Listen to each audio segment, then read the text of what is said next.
the right knee jam into the ground. He left the game with a strain of his right knee. The extent of the injury is still unknown.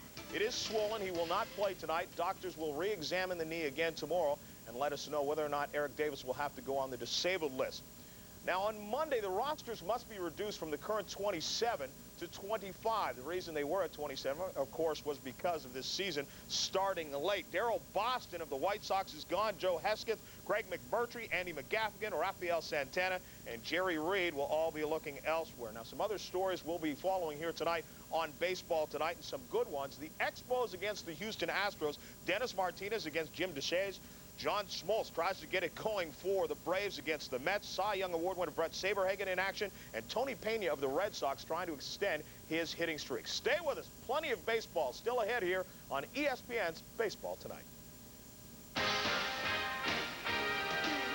ESPN Baseball Tonight, brought to you by Suzuki.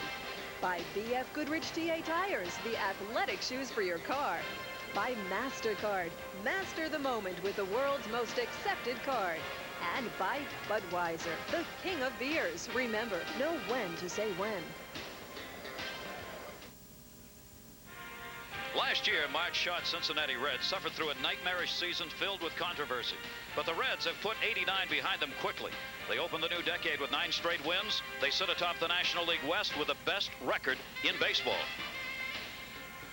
Quietly, the Philadelphia Phillies have also rebounded. They finished last in the National League East in '89, started slowly, but they've won 7 out of their last 10 and have a 4-game win streak coming into tonight's contest. Up next, 2 of the surprise teams of the '90 season, the Cincinnati Reds and the Philadelphia Phillies on ESPN.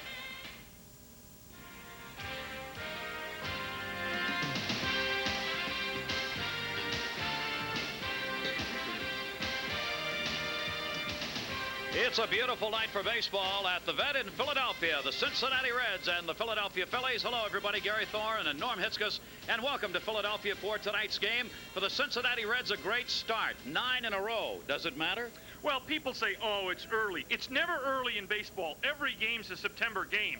The Reds fans should take real hope from this. Of the 10 teams that started 9-0 or better historically, 5 of them went on to win their leagues, 2 others finished second, and every one of them were 500 or better. You know, Philadelphia may not have as good a record as Cincinnati, but they've won 5 of the 6 games played against St. Louis. A good start for the Phillies. Terrific start against a tough schedule, like you pointed out, Gary, and the surprise thing here is the pitching staff. This was a staff that was supposed to be very bad. No starter on this club had ever won more than 12 games in his major league career, but they're often winning. The starters here are averaging ERA-wise just over 3 earned runs per game.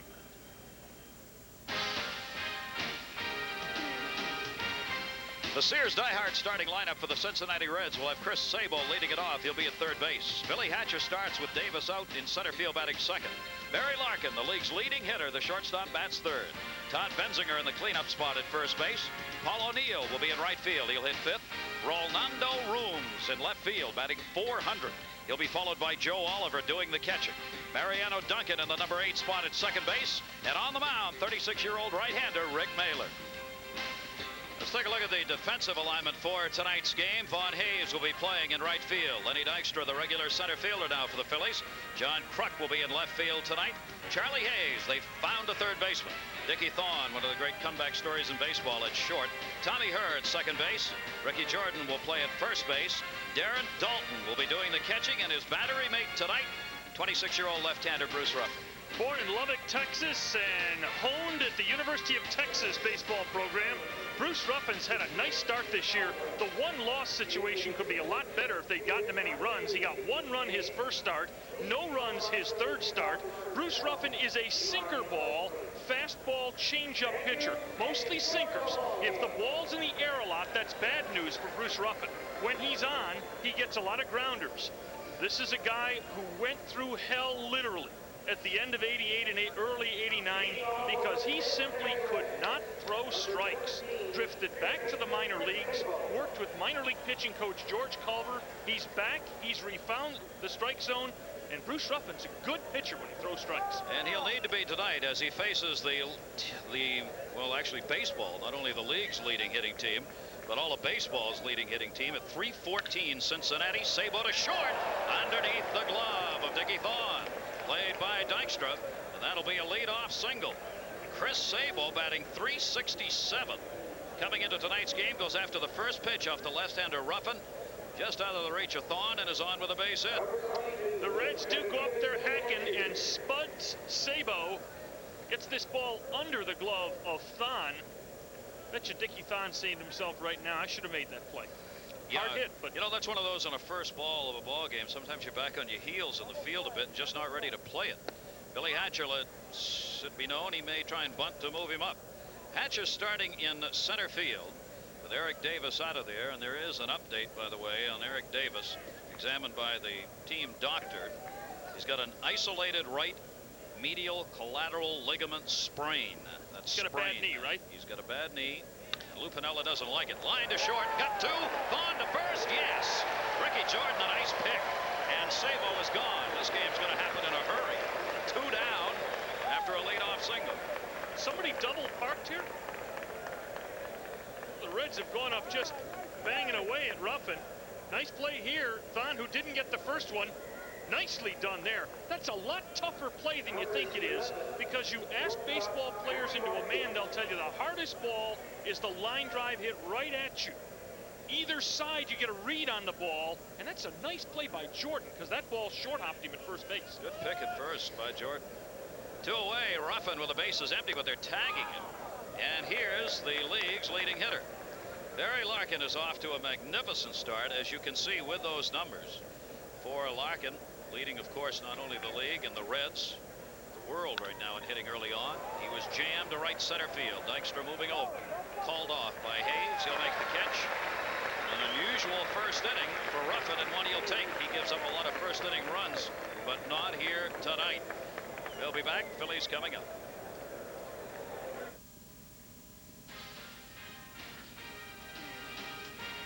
Our Sears diehard starting lineup for the Philadelphia Phillies tonight. Lenny Dykstra will lead it off in center field. Tommy Hurd, second base, batting second. Left-handed hitter Vaughn Hayes in right field will bat third. Ricky Jordan at the cleanup spot, first base. John Kruk, the former Padre, will be in left field. He'll bat fifth. Dickie Thorne at shortstop, batting sixth. Darren Dalton will do the catching. He'll bat seventh. Charlie Hayes at third base, hitting eighth. And on the mound, the 26-year-old left-hander, Bruce Ruffin. And the defensive alignment will look like this for the Reds. Paul O'Neill will be in right field. Billy Hatcher in center. Ronaldo Romes is playing in left. Chris Sabo at third. Barry Larkin, the shortstop. Mariano Duncan will be at second base. Todd Benzinger at first. The young man who can catch, Joe Oliver, and his battery mate, 36-year-old right-hander Rick Naylor. Like Bruce Ruffin, Rick Naylor is a Texan, born in Austin, Texas, spent 10 years with the Atlanta Braves. He's now 36 years old. If it can be thrown, he throws it. Fastball, curveball, changeup, forkball, slider, whatever it takes, he'll throw it up there. 4 of the last 5 years, he's surrendered the most hits of any pitcher in the National League. He will not dazzle you, but he's wonderful for stabs. He gives loads of innings every year. And he's facing Lenny Dykstra to start it out, and it's taken down low for a ball. Naylor hit hard by left-handers last season. Lenny Dykstra, a left-handed batter and one of many in the lineup for the Philadelphia Phillies tonight, is Nick Lavia, the skipper of the Phils.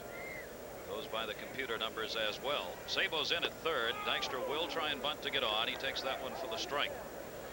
You see Sabo's moved in at third base a bit and at first. Benzinger also even with the bag, jockeying back and forth on Dykstra, who takes a look at first and third. And he's hit safely in the last 4 games with that .400 average. Towards second, off the carpet, Duncan. 1 away. Yes, this is the artificial carpet, so the infielders will do a lot of that, have those balls jumping up to the midsections. Nice play by Duncan. And here comes one of the better kept secrets in baseball. This has been a pro for a long time, hasn't it, Gary? Tom Hurd. Tommy Hurd, an outstanding leader, was with the Cardinals. One of the reasons that a lot of people in baseball were surprised when the Cardinals let him go in a deal was the fact so much leadership was taken out of the clubhouse. Well, remember, that's when they thought Jose Alicia would come on and take over second base for them, and little did they know it would be Jose Oquendo that would eventually move into that spot. Talk about a pro's pro. Oh. Jose Oquendo has got that title. 1 away, bases empty, bottom of the first. The off-speed pitch by Naylor. Called a strike. Tom Hallion behind the plate. King himself, Doug Harvey, at first base. Jerry Crawford at second. Dana Dubuque at third, the umpiring crew for tonight's game. Thunder showers went through here earlier today, ended about 2. You couldn't ask for a nicer night for baseball, what we got here tonight. Up high, Herb trying to work the walk if he can get it. You know, in the midst of horrible seasons like the Phillies have had recently, 96 losses, 95 losses, a season like hers last year goes almost unnoticed. Only 7 errors. And 287 average, 13th best in the league. And not many people would have known that. There's the man who had a long talk with Lou Piniella, the skipper of Cincinnati. That's Eric Davis. Why? Last night's game, when he sprained that knee, as he points to it, was in the 2nd inning. The club was down 2-0. He was trying to steal third base with 2 outs. Now back. Lou Piniella said before the game, I was talking with him. I said, did you ever talk with him? Piniella said, you're D right, I did. And he says, if it keeps going, I'm going to have some paychecks. He was not happy with the club's performance last night. They had a couple of guys picked off.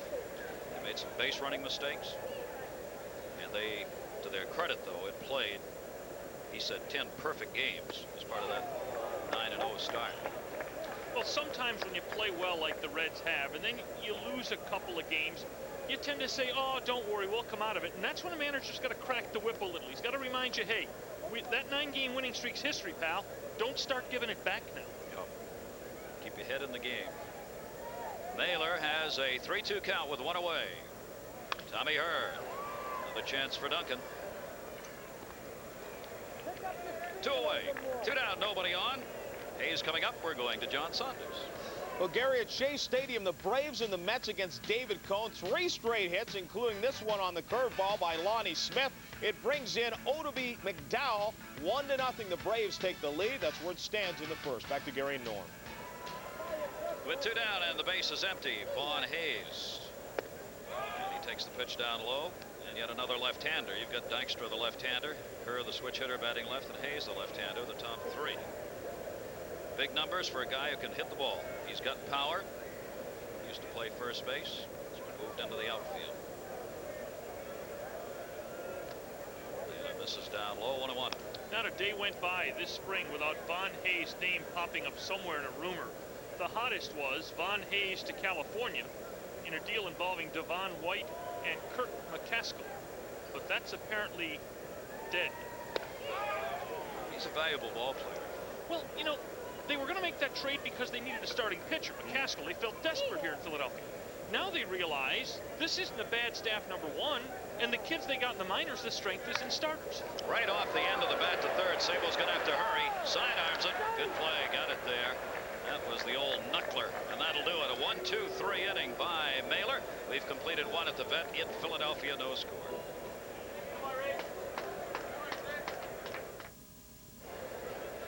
No score as we go to the 2nd inning in Philadelphia. A ballpark that looks like this as far as the dimensions are concerned, and it is one of those cookie-cutter ballparks, 330 down each line.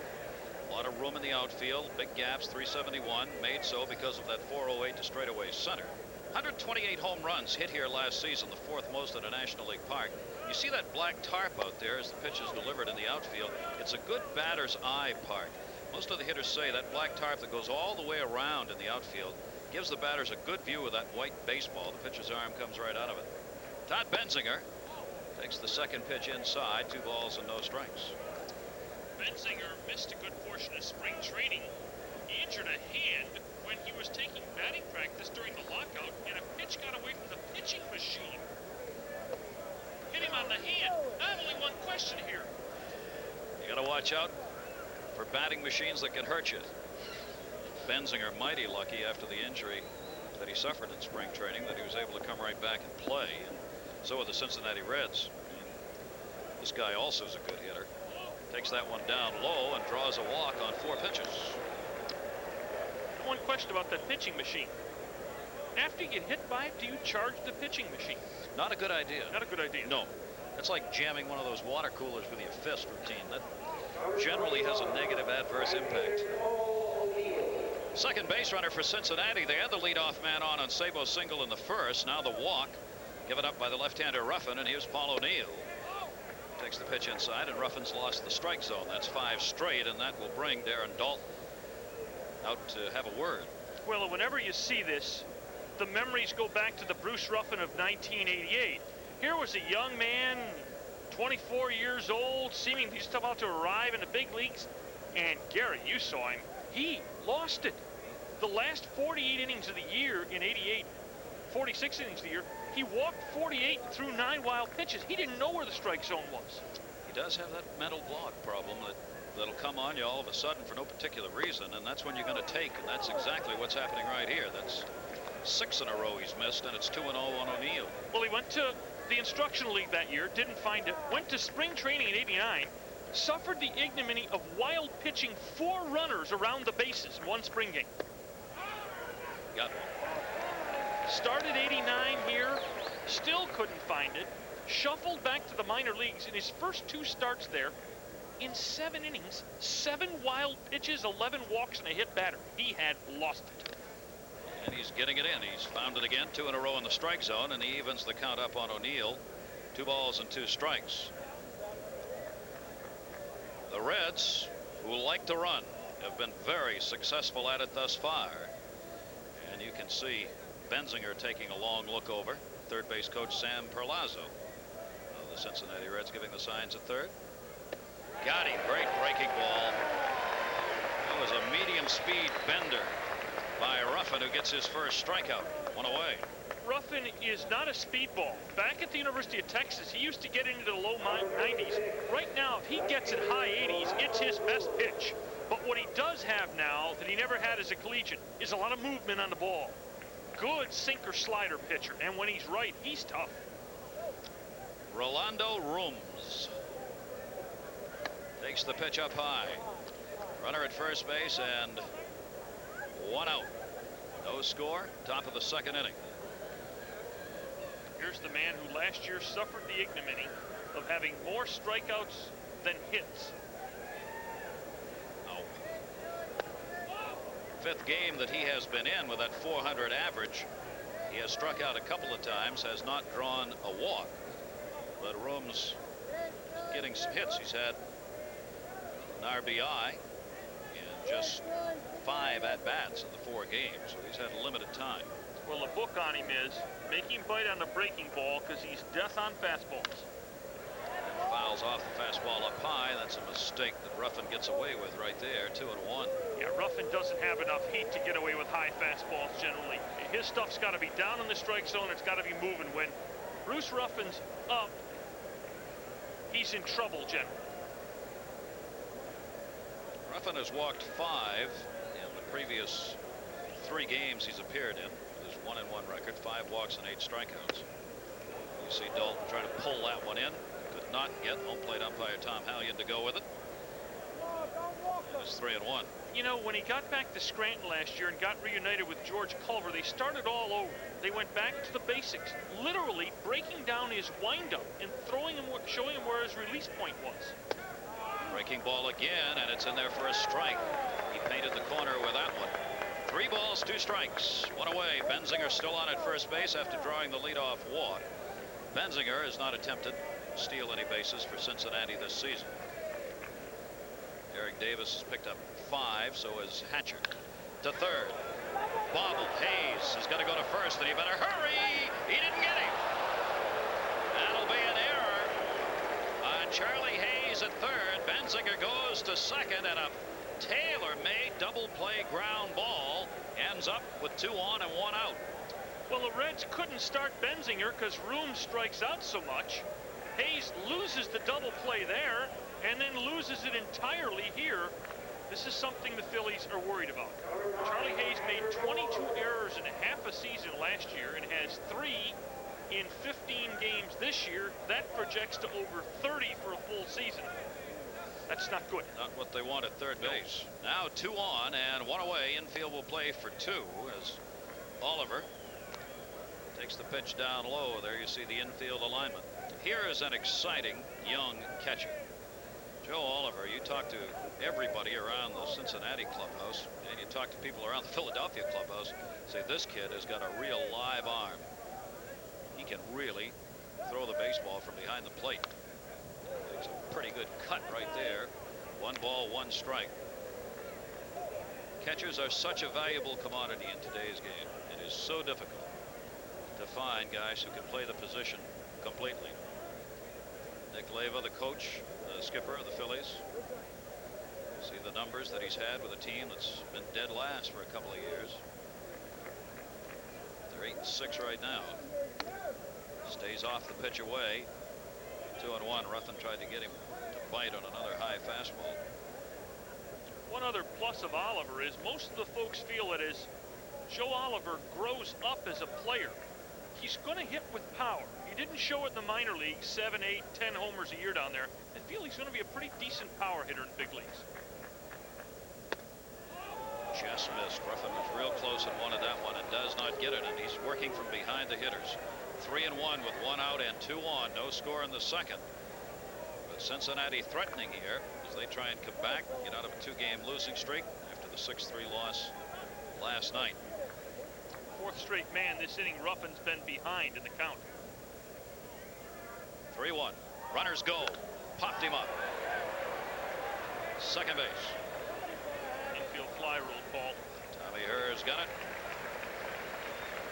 Oliver's retired. A big out for Ruffin. Now 2 away with runners on at first and second, and Ruffin battled back to get Oliver. Now he'll face Mariano Duncan. Mariano Duncan's off to an incredible start at the plate. Second best in the league with that .424 batting average. Who'd have thought? Well, the bizarre thing is he's hitting with some power too. You know, the Duncan should hit with average, I guess, is acceptable. He's never done it much in his career, but not for power at all. Leading hitters right now. You mentioned Barry Larkin, who's up on top of everybody right there, and there's Duncan. Benito Santiago off to a great start. Cal Daniels and Brett Butler.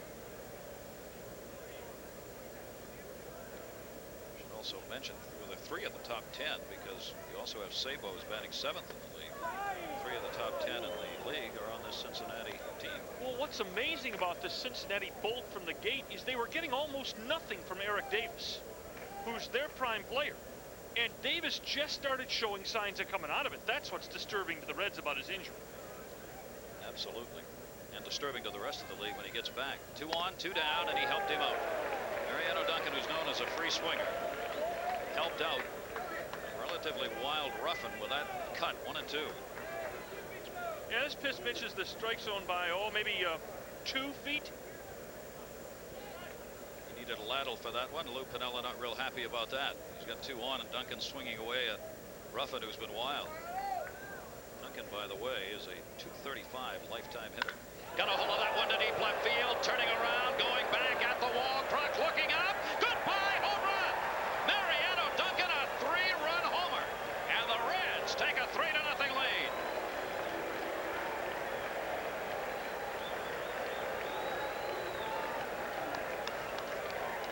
All 3 will be unearned. But my goodness, the words were hardly out of our mouths about Duncan showing surprising power. Now, 12 games into this season, he's matched last year's home run total of 3. Some magic being worked right here. Oh, that ball had very little on it. Looked like sort of a round slider from Ruffin right at the belt and right in the middle of the plate. And you'll turn a lot of guys in this league into power hitters with pitches like that. That's 11 RBIs for Mariano Duncan. He's smiling big time. Look out. There's Mailer. Now, Rick Mailer stands in there. He's also smiling. Mariano Duncan has just given him a 3-0 lead. His 3rd home run. And Ruffin takes the strike. 1-1. He knew. He knew that was gone. That's the first home run he's given up this season. Grounded towards short. Nicky Thorne makes the play over to Jordan, but the Reds jump out. Leadoff walk would score. Rooms, who reached on an error, would score. Duncan got all the RBIs with a home run.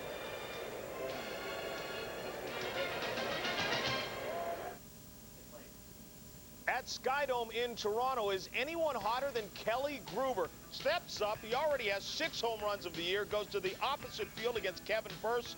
This is gone as well. Number 7 of the year. 23 home runs for the Blue Jays, leading the majors. They're up 2-1.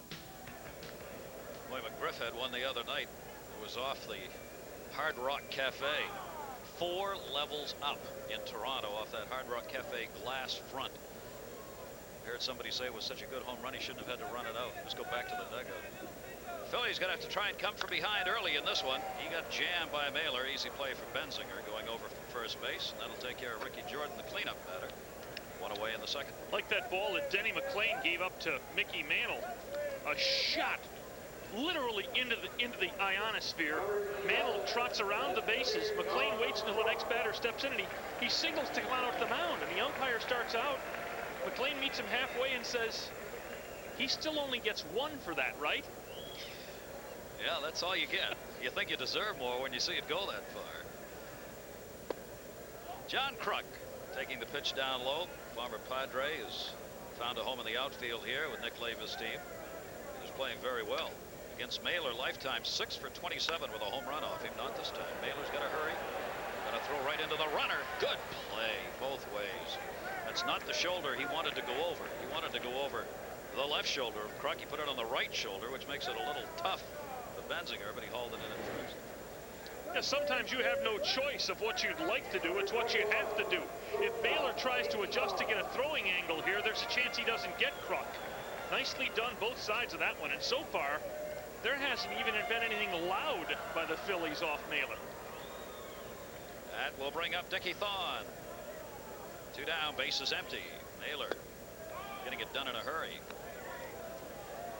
Dickie Thorne, whose career looked as though it might have been over. And he was hit by a pitch a few years back. Had a lot of people worried and had Dickie Thorne worried. He had to struggle through not only a very damaging eye injury, but Dickie Thorne also had to struggle with the confidence to come back to play the game of baseball, to get back to the plate, and he's done it. Look what's happened since then. Mike Torres hit him. Torres was playing for the Mets. In fact, he was hit by a pitch on the 15th of this month to John Costello for the first time since May of '88. As that graphic showed you, only the second time since hit by Torres. He had 15 homers last year. He had 11 the previous 5 years. And Mailer misses outside on him, and the count is full. 3 balls, 2 strikes, 2 down, bases empty. The Reds with a 3-0 lead. Dickie Thorne has Darren Dalton waiting on deck if he can get on base. Full house pitch. Framed by Oliver, but it's not going to make any difference. Mailer's first walk of the season. Dickie Thorne not only waited for the call, he seemed to wait to see if umpire Hallion was going to reconsider. All good catchers do that.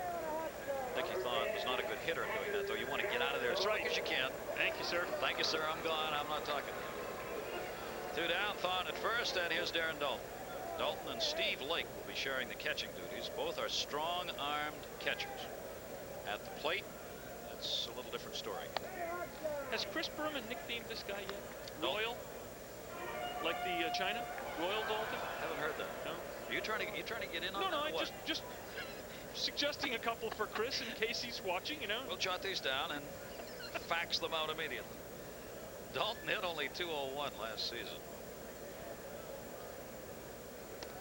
And he fouls that one off, or did he? No, he never touched it. Going down to second, making the big turn, Dickie Thorne. Oliver goes back to get it as Thorne made sure Oliver had to go to work on it. And that'll put a runner in scoring position here with 2 down on a walk, and see if it's a wild pitch or pass ball. This ball's catchable. Oh my goodness, yes. It's virtually right down the middle. Pass ball. Now a runner in scoring position for Dalton. 1-1 count, 2 outs. Not hit hard. Duncan plenty of time. That'll do it. No runs, no hits. A base runner left on at second. We've completed 2 here in Philadelphia. Reds up 3-0.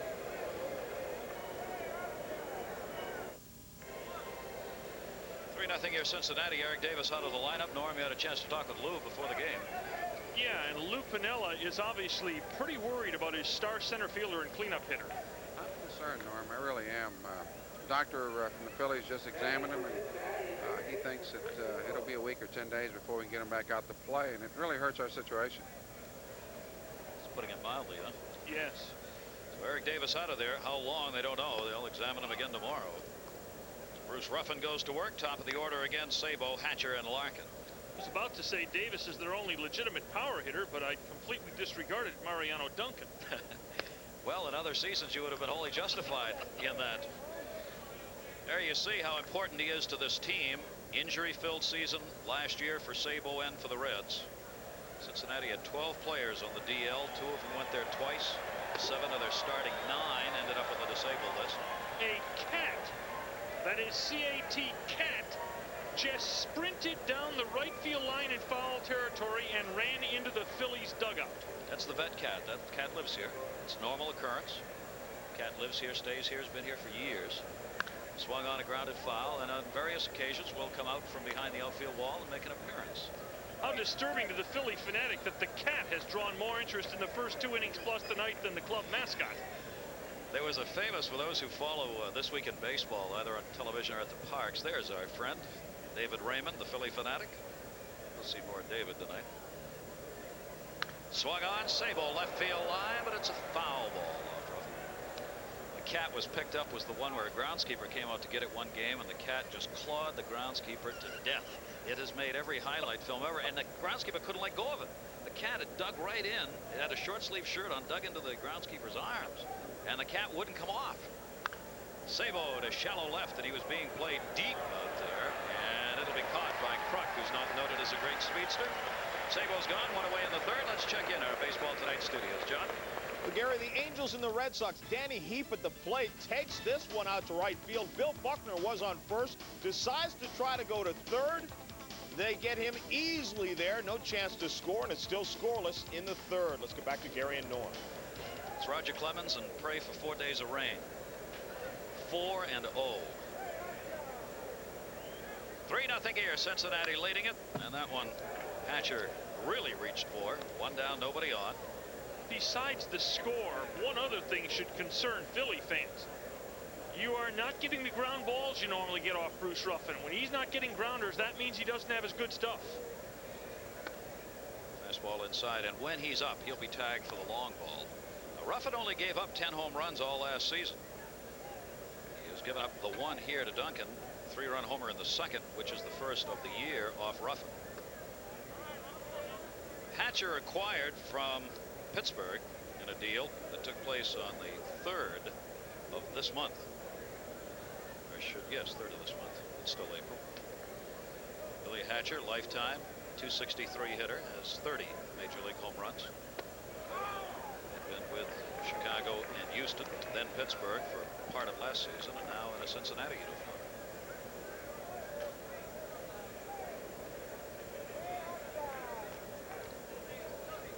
2-2.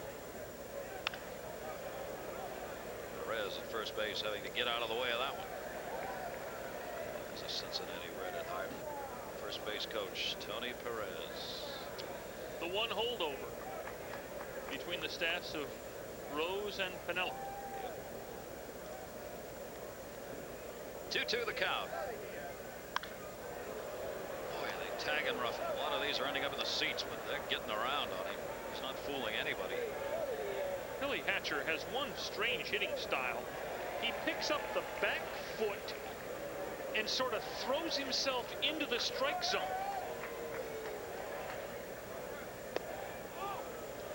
Which is why they like to work him inside. Tend to get him on the handle and off balance. This is not a guy who will be making a hitting video anytime soon, by the way. Not one of Walt Reniak's clients right here. And he draws the walk. Major mistake walking that guy. We already told you he has 5 stolen bases. Second walk given up. And there's Hatcher on at first base with 1 away. This copyrighted telecast presented by authority of Major League Baseball may not be reproduced or retransmitted in any form without sending huge amounts of cash to us or without the express written consent of Major League Baseball. This Hatcher's a scooter. As a full-time player with the Astros in '87, 53 steals. Got the Jets Larkin. There you see what he did against left-handers. Big numbers for him against the lefties.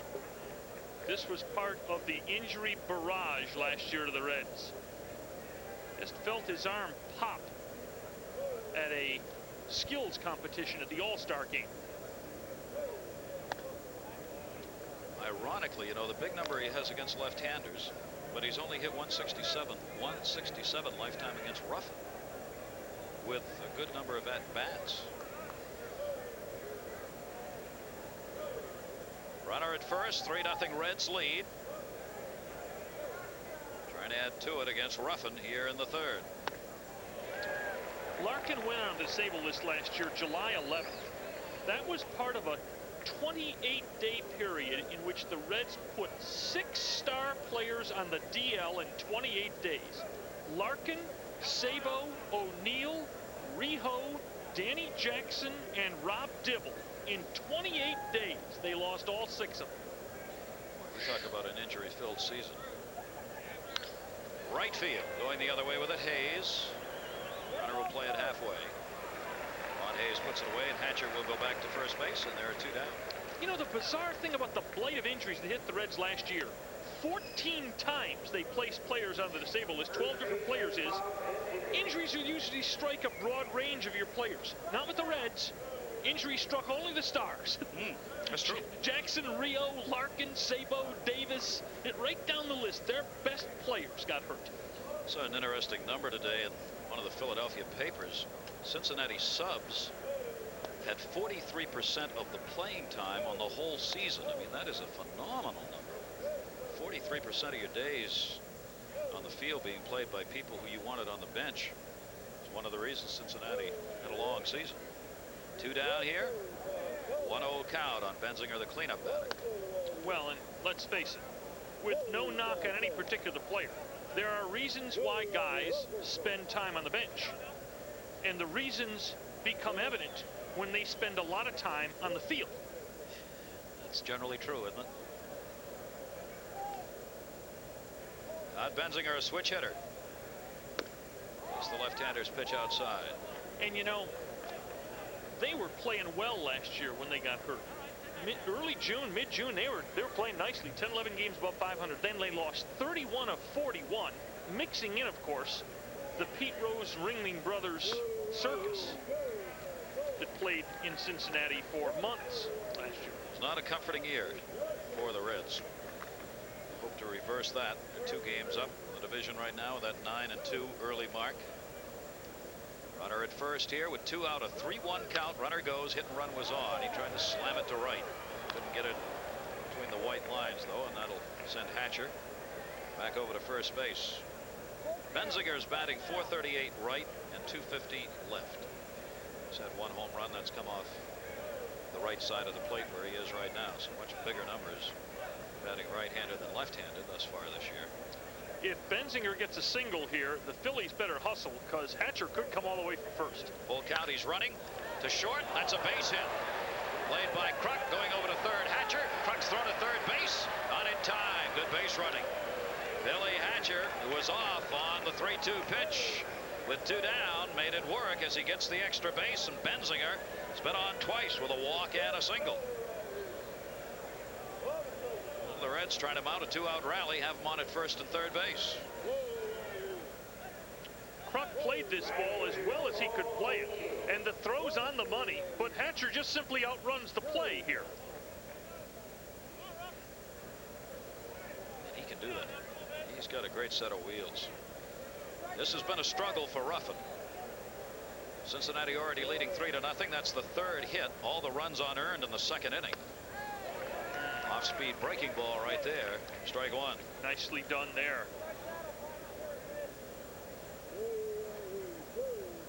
Lefty against lefty right here. O'Neill hit only 178 against left-handers last year. And he gets that one into right center field. Hayes and Dykstra. Dykstra wants it in center. And that'll do it. So Ruffin gets out of the inning. No runs ahead. A couple are left on base, including 1 on at third. But it remains the Reds 3 and the Phillies nothing.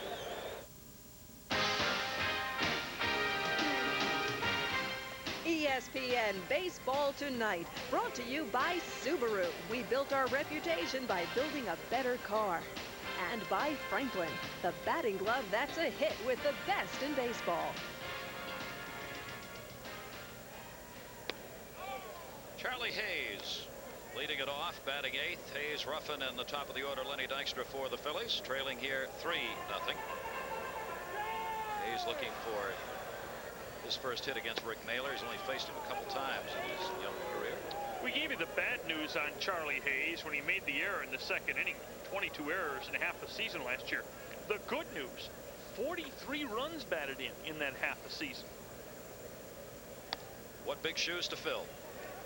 Mike Schmidt is next door to us, working television now for the Philadelphia Phillies, and forever will be mentioned when you talk about third baseman here in Philadelphia. When you're coming right on the heels of Mike Schmidt, it is not an easy task to satisfy. Hayes' rookie season, he ended up with a .257 batting average, 43 RBIs, 8 home runs. Hopes third base will be his, but as Norm said, the defense is questionable right now for Hayes. Mailer is reached for, has got a shot. Rooms coming, makes the catch. Ronaldo Rooms moving on to get that one away. Let's find out what's going on in the American League with John Saunders. Thanks a lot, Gary. Milwaukee leads Kansas City 1-0. Seattle has taken a 2-1 lead over New York. Brumley with an RBI double, and Pascual Perez wild pitched in the second run. McGuire with an RBI single. Oakland leads Baltimore. Gruber has another home run for the Jays. Back to Gary and Norm. Thank you, Guy. Bruce Ruffin, the pitcher. You know, on behalf of the announcers of the world, I'm very sorry Seattle picked up Mike Brumley to go with Mickey Brantley and Scott Bradley. Oh, come on. You're gonna have some fun. Jay Buhner's still there. Ruffin to Rooms. 2 down. I was doing an American League game a couple years ago when the Seattle Mariners started an outfield of Bradley, Brantley, and Bradley. Thanks. Love this guy. Philly fanatic, 12 years on the job. That's David Raymond. His dad is Tubby Raymond, the football coach at Delaware. The Blue Hen. The best. This guy, the Philly fanatic, is the best. He puts on one great show. 2 down, bases empty. Lenny Dykstra. I love the press guide. The press guide under the Philly fanatic lists him as 300 pounds, mostly fat. Origin unknown. Dykstra's not going to help me. Tops it, foul. He does help me. Plenty of time now. Eyes, white eyeballs, black pupils, purple eyelashes, and blue eyebrows. Bright green fur for skin. Physical defects listed: overweight, clumsy feet, extra long beak, curled up red tongue, gawking neck, slight case of body odor. I love it. David Raymond, you're great at what you do. He's booked solid throughout the year. Turns down about a 10-to-1 ratio of appearances. Lenny Dykstra, leadoff batter, 0 for 1. Takes Mailer's pitch up high. Meanwhile, we're still waiting for the first real sound of ball hitting bat Philadelphia against Mailer. Mailer has just cruised through the first 9. He's 8-8 lifetime against Philadelphia. 9-13 last season for Rick Mailer. I don't imagine it would be much consolation to tell the Phillies that the last 3 years this league has hit .282 or .283 against Mailer every one of the 3 years, and he is regarded as one of the, if not the easiest pitcher in this league to hit. Yep. Easier when you look at the numbers than when you stand in the box. Dykstra way out in front of that one. 2 balls, 2 strikes on it. You know, though, Gary, guys like Rick Mailer don't get the respect they deserve. This is a guy who played for a very poor, generally Atlanta team while he was there, and he just goes out and gives you innings. At least 220 innings, 5 of the last 6 years. There are a lot of staffs in baseball would love to have a dependable starter like this just go out there every 6th or 5th, 4th day. That's what they wanted. Fouled off again. That's what Cincinnati wanted, and that's what they got. But you do look at the numbers. Allows the most hits, 4th time in 5 years. That's not good. No. But on the other side of the coin, he hardly walks anybody. About 2 walks a game. He's not walked anybody in 10 innings thus far this season. Mailer to Dykstra. Had him out in front of it, popped him up, shallow center field. Larkin back, Hatcher and Rooms both coming in, but the shortstop. Larkin will put it away, and that's it. 3 up in the air, set the side down in order, and Mailer leaves with a 3-0 lead.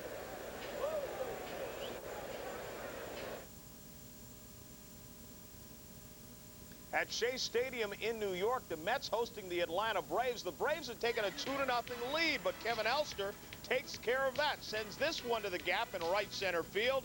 It scores McReynolds and Magadan. Cone singled in another run, and the Mets took a 3-2 lead. That's the only game underway. Ground ball, base hit. Rolled out. Rooms gets that one just out of the reach of Hayes. He's first ball hitting on Ruffin. And that's going to be hit number 4. They've had 1 per inning. Almost. Single Rooms. Bad. But a good effort. Good effort. Bad result. Later on, maybe we'll get double Rooms, eh? How about if the bases are loaded? Ruffin waiting on Oliver. And that's outside for a ball.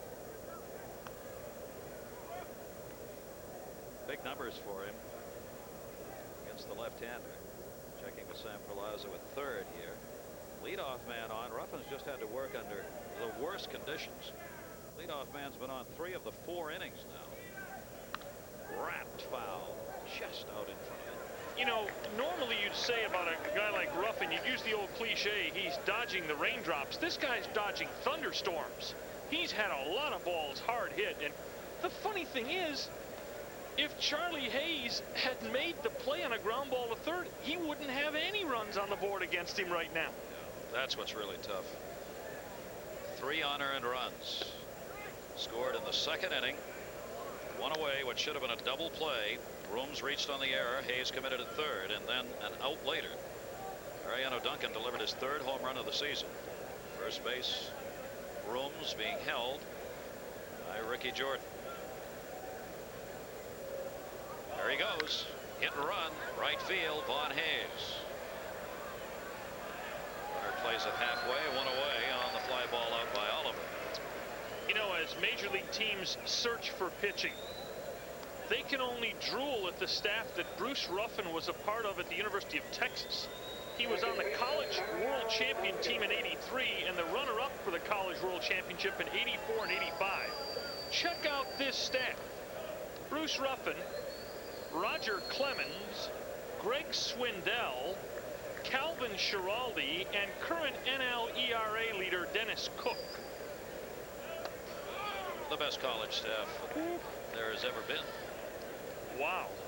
And then following right along after him, a kid named Mark Petkaizik, who's climbing the ladder in the Texas chain. What pitching Cliff Gustafson had there in the early and mid-'80s. Incredible you'd have that grouping of players come together in one place. Mariano Duncan putting the big numbers up. 441 his average, 11 RBIs, including the 3 picked up on the home run in the second inning. 1 on for him here.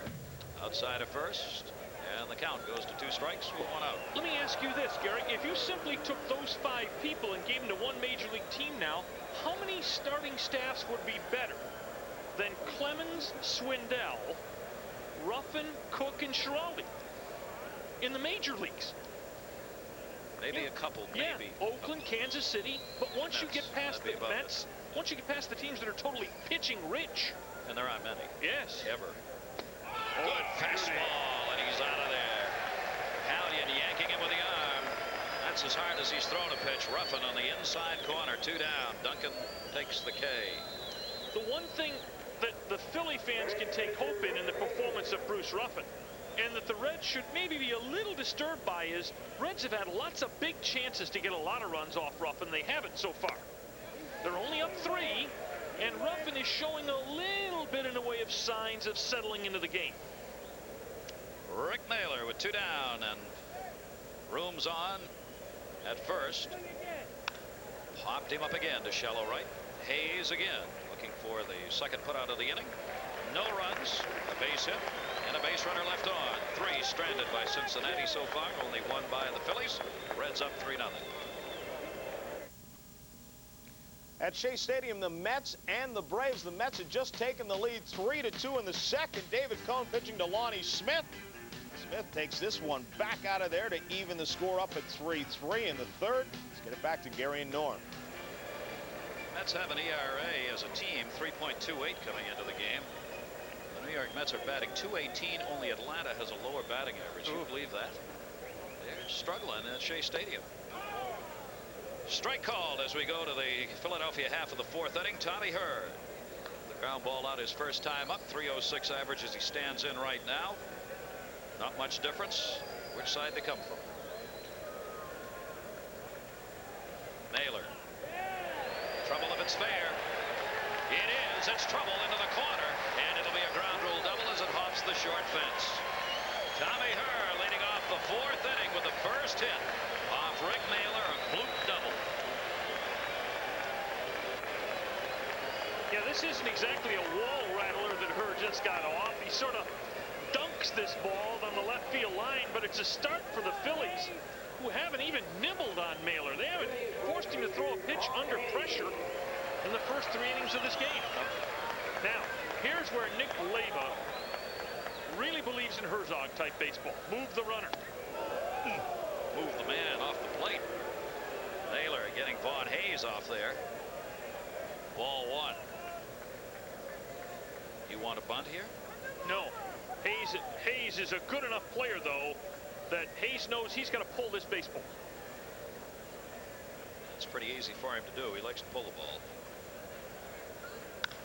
Right up the middle. Got a shot at a base hit. Cut off by Duncan. Throw to first. Not in time. First and third. Nobody out. Phillies got it going in the fourth.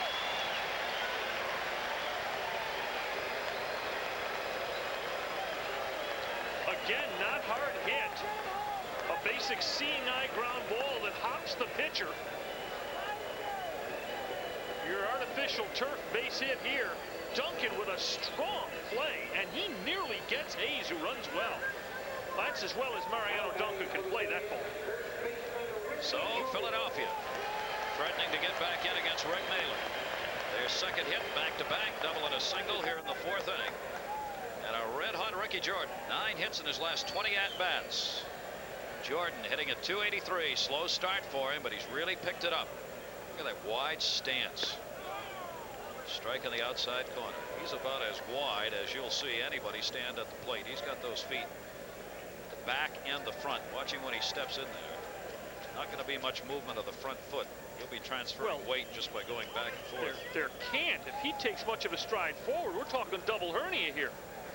He's about as spread out as you can get at the plate. Breaking ball away. No wonder he's got that guard on that front foot. He's got that foot so far out there when he drives those breaking balls down into the dirt with that leg way up in the front of the box. He's got to have some black and blues on that shin. That box is just barely big enough to hold this guy, Jordan. 1-1. Ladles open to center straight away. Hatcher. Mama, did that get there in a hurry? Tagging up at third base, coming on Tommy Hurd. RBI picked up by Jordan. It's a 3-1 game. Jordan's 9th run batted in. It's a run for the Phillies, but it's bad luck for Ricky Jordan, who may not hit 5 balls this year harder than this one. This is a rope to center field. Naylor gets a nothing on it pitch up at the letters. Naylor really fortunate this ball didn't hit that black shower curtain out there. That's one of those balls that was going up on Hatcher. It was still rising. Throw made to first base on Hayes back. So one away, a run in, 3-1 game, Cincinnati leading, and here's John Kruk. And Hayes being held with Benzinger taking the throws over there at first base. Hayes has picked up a stolen base. 1 for 3 thus far this season. Philadelphia 6 for 11. This kid Joe Oliver's tough to run on, though. But a very good arm. Reds opponents have been successful only 5 of 11 so far this year. And when on the other side of that sheet you show the Reds 24 for 28, it's obvious how important the running game's been to the Reds streak. That's how they develop it. Kruk reaching out, fouls that back, angry with himself. That was not in the strike zone. And it evens the count up at 1 ball, 1 strike. Boy, if there was ever a guy happy to get out of a city, it was John Kruk last year. He fallen into disuse in San Diego. He was not hitting his weight. He was at 184, and he came here and did nothing but hit. He hit the ground hitting in Philadelphia last year. Hit 331 for the Phillies. Pops that one up left field line. Room's coming over. We'll have Room. And that'll be the second out, leaving Hayes on at first base. I want to remind you, tomorrow it's the Greater Atlanta Open. The ladies' professional bowling tour continues, 7:30 Eastern, followed by top-ranked boxing at 9 from Atlantic City, the IBF Junior welterweight title. Errol Brazier and Mickey Ward. That's tomorrow night. Starts at 7:30 Eastern right here on ESPN. Gary Thorne and Norm Hitzges, good to have you with us. Vaughn Hayes at first. Cincinnati with a 3-1 lead. On the home run by Mariano Duncan in the second inning, a 3-run homer, all the runs unearned. Hayes with a good lead, and Mailer season. Lou Piniella said before the game, I've told my pitching staff I want a lot of throws to first base. We've got a good, strong-arm catcher. Give him a chance. So the Red pitchers are going to throw over a lot. Towards the middle, base hit. Stopping at second base is Hayes. Dickie Thorne has been on twice, a walk and a single. And Philadelphia keeps the inning going. Runners at first and second base now with 2 down. Depending on what happens here with Dalton, if he can continue the inning, or the Phillies still must be thinking, oh, what might have been if Jordan shots in a gap. This game is tied right now. What if, huh? What if? But Dalton might still do it. Good hitter's ballpark, but not for Dalton. No. 2 down and 2 on. Straight away on him. Takes that one inside for a ball. Mailer's given up 3 hits to the Phillies, and all of them have been in this inning. Sweet Lou. Right here, Leiva's lineup of Charlie Hayes batting 8th pays dividends. Mailer must throw strikes to Dalton. He does not want to face Hayes. Gets one there. Hayes is a good bat hitting in the 8th spot. Good pop, good RBI potential. So Dalton's going to get some pitches in this situation.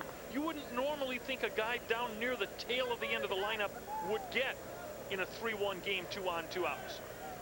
See what Dalton can do with it. He's hitting 200 right now.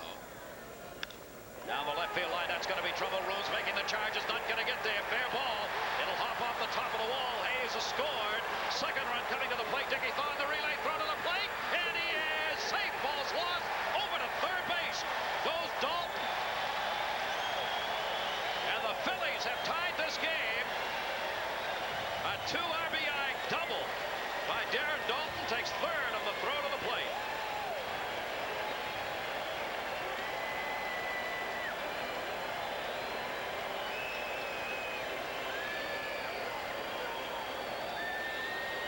Does a terrific job going the other way with a pitch on the outer half of the plate and drives this ball one hop right off the 330 sign in the corner.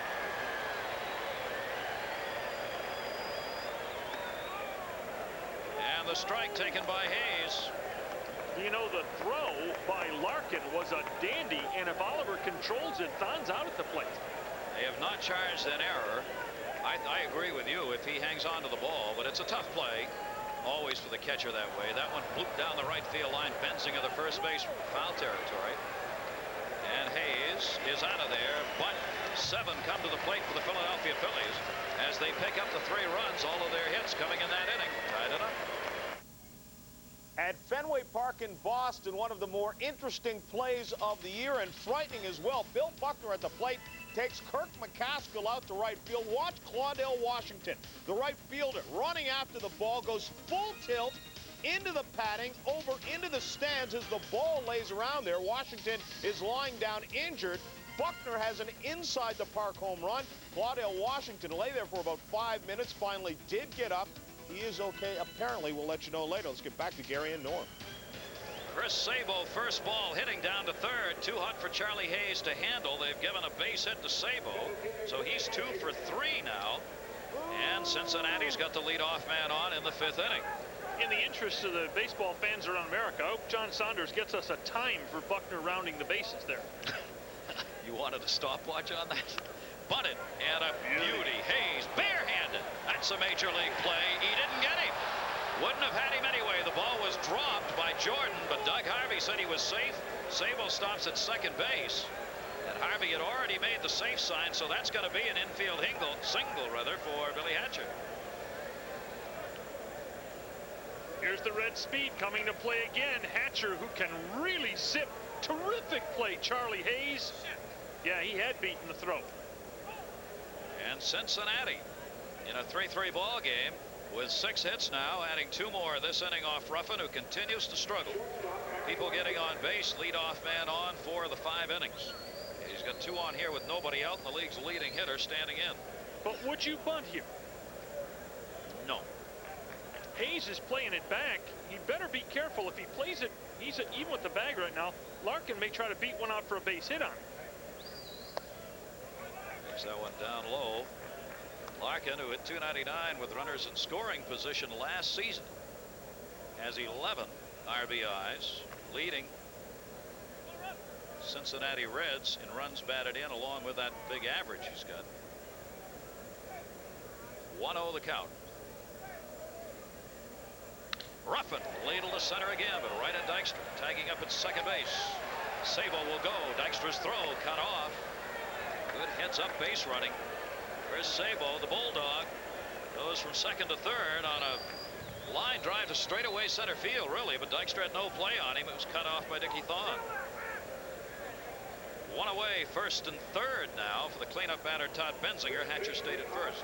Well, the Philly hope here now is to get the double play, but Philadelphia better be very careful, because Hatcher is very much a threat to steal second here, and they're very much a threat to put some kind of double steal play on, because Sabo can move at third. You know, probably one of the least noticed factors about Sabo's game, Gary, is how well he runs. This kid stole 46 bases a couple years ago.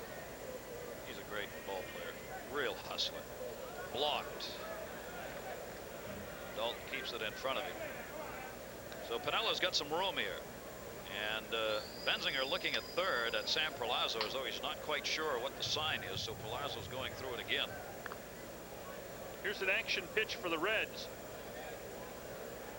1-0 with a guy who's been throwing the ball around the strike zone most of the evening. It's a pitch you can send Hatcher on if you want to fiddle with it here. Doesn't go, and he went after that one. They'll check it first, and Harvey will give him a strike on that. 1 ball, 1 strike, 1 out, a 3-3 game.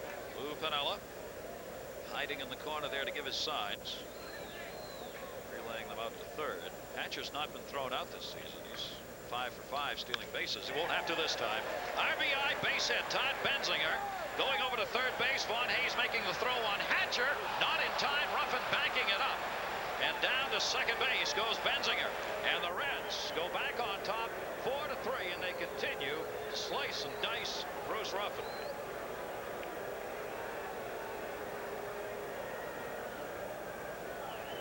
This is not a good choice by Vaughn Hayes. He has terrific speed at first base in Hatcher. And by going after him at third, he loses the shot at the double play.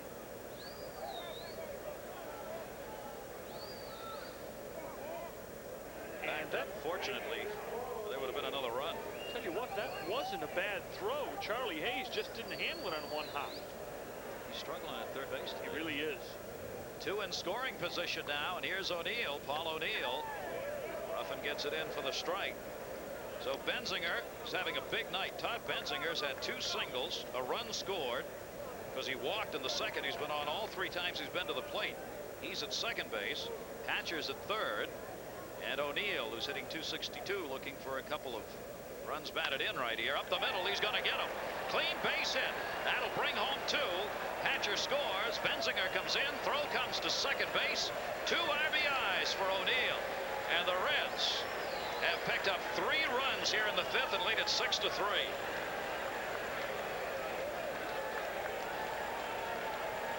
And just like that, the 3-run lead is back as Leyva heads to the mound, probably to replace Ruffin.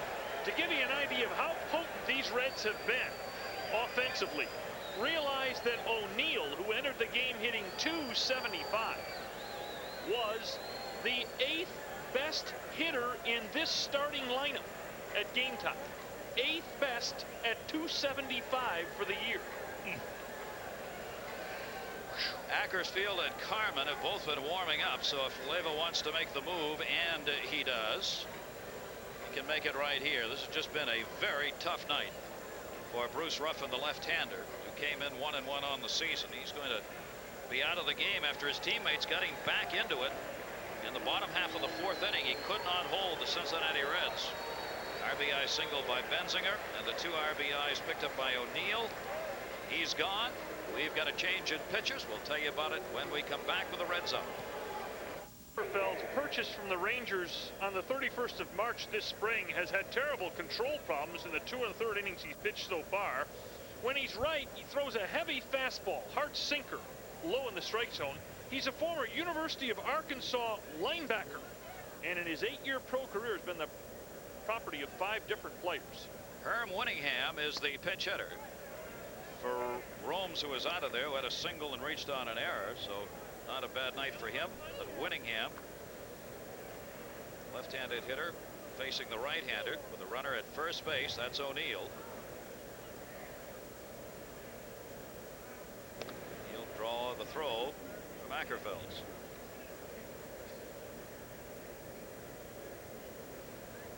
Cincinnati Reds really deflate an opposing team when they've come back and scored in their half of the inning. You come right back and take the lead. Beneath us, Just in front. It's a good spot for foul balls. Yeah, they come right up here. Yeah. You got a real shot. That big mitch you got there, you can. It's my hand. Oh, I'm sorry. 1 ball, 1 strike, 1 away. I didn't think you'd notice. There we are, high atop. Winningham is a pinch hitter, 0 for 2. There goes the base runner, hit and runs on, slapped the first. Jordan looked at second, decided the better of it, and that will save a double play, or at least a potential, as Winningham grounds out down to second base. O'Neill 2 away now, with Duncan coming up. This may be just another game and just another season. It's late April, there's a long way to go, but Darryl Ackerfelds is out there pitching for his life right now. The rosters in the major league shrink from 27 to 25 on Monday, and Darryl Ackerfelds is obviously one of the people on the bubble in Philadelphia. He is that. Philadelphia's already said they're going to keep 25. So if they're going to do it, other teams have also said so. The expectation is everybody will, although there's been no formal announcement by the teams that that's what will happen. I assure you, no president or general manager is going to allow another team he's going to be facing to have 25 players and force his manager to go with 24. Oliver, big stride, takes the pitch up high. Ackerfelds 2 down now, 3 runs in for the Reds. In Philadelphia, they announced in the spring they would carry 25. They jumped right out there and literally got to the front of that movement immediately. When you finish last a couple of seasons, you want to give your manager all the shot you can. Breaking ball, missed again. 3 balls and no strikes. Yeah, Bill Giles, the president and general partner of this club, in spring training proclaimed that his club would carry 25 this year. And you're very right. If one guy does it, everybody falls in line in baseball. Gotta have to. Oliver hitting 225 with a runner at second, is taking all the way. Takes the strike. 3 and 1. Your base runner, Paul O'Neill, picked up a couple of RBIs with his base hit. 2 on.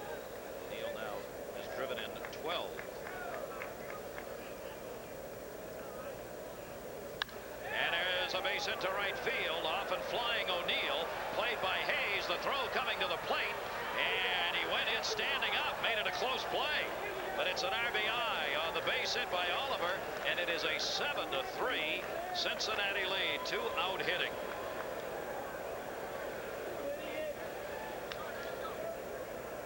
Nothing but big innings in this ball game. A 3-run Cincinnati second, a 3-run Philly fourth, and now a 4-run Cincinnati fifth. O'Neill looked like he was on skates coming around third there.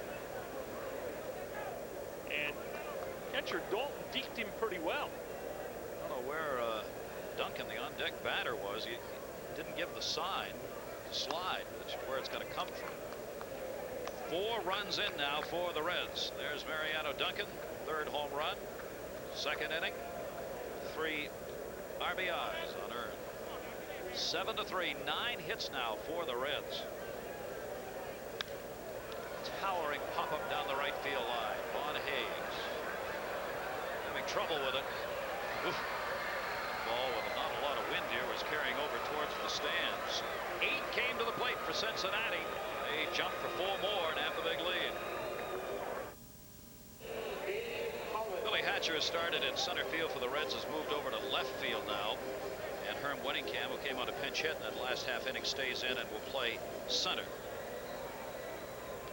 And that'll do it for Ackerfelds as well. He's out of the game now for a pinch hitter. So Ackerfelds worked 2/3 of an inning, giving up a hit, rest zeros. The final on Ruffin, 4 1/3, 7 runs, 4 earned, 8 hits, 2 walks, 2 strikeouts, and he gave up his first home run of the season to Duncan. And Mailer, now, who had a 3-run lead earlier, has a 4-run lead after that outburst in the 5th, and the Phillies again will try and battle back. This is pinch hitter Dave Hollins. He's a young 3rd baseman they drafted out of the San Diego system during the winter. You gotta love his minor league numbers. In 3 years down there, he hit nearly 300 composite. A University of Buffalo product right there in Main Street, Buffalo, New York. Dave Hollins moved from Spokane to Riverside to Wichita in their system, twice hitting over 300 in the minor leagues. Not a lot of power, but a good, solid 3rd base prospect. He's 0 for 1 as a pinch hitter this season. And he takes the strike on the inside corner. Great to have all of you with us here at the Vet in Philadelphia. Gary Thorne and Norm Hitzges. The Reds last night beaten by the Phillies, who have won 4 straight. But the Reds put the big red attack on here, leading 7-3 now. There's a real off-speed breaking ball by Mailer. Ruffin's gone. So is Ackerfelds. We're going to see the 3rd pitcher coming on for Philadelphia. Mailer trying to pick up his first win, get his first decision of the season with a lead. There's another one. He's almost floating a Rip Sewell bloop pitch. 3-2. The rules, of course, regarding Hollins are that Philadelphia must keep Hollins the entire season on their major league roster. If they don't, they must offer him back to the Padres, and you've got to believe the Padres would take this kid back to their system. 3-2. That is a foul ball. Played by Benzinger in foul territory. They'll do it again. Especially when you realize that the Padres, in the deal with the Indians, gave away their other terrific minor league 3rd base prospect, Carlos Baerga. So that system really doesn't have any 3rd baseman in it near the top of the organization now. They'll definitely take this kid back if they do not keep him, and he draws the walk. Yeah, that's a good at-bat by Dave Hollins. For a kid out of the minor leagues, that's a very, very good at-bat. 2 walks given up now by Mailer, and that's a leadoff walk. He did not want to do that. Top of the order, Dykstra. I want to remind you, Friday night, World Champion A's travel to historic Fenway Park. They'll be facing the Red Sox. Then the Cardinals take on Will Clark and the Giants. It's all coming your way. Tuesday night, a doubleheader live right here on ESPN. Starting 7:30 Eastern and followed up by the 2nd. And that one's taken inside for a ball.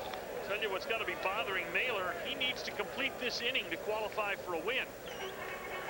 Last inning certainly didn't give the Reds much encouragement by Mailer, and the walk to start this one's got to annoy Lou Piniella some more. Dykstra is hitting .381. As the runner at first, he'll force Mailer to throw some strikes here because they need some base runners. And the Reds bullpen is busy. From this far away, that looks like the blonde hair of Norm Charlton getting loose. Knuckleball, curveball. 1 ball, 1 strike. Dykstra bloops it to left. Hatcher.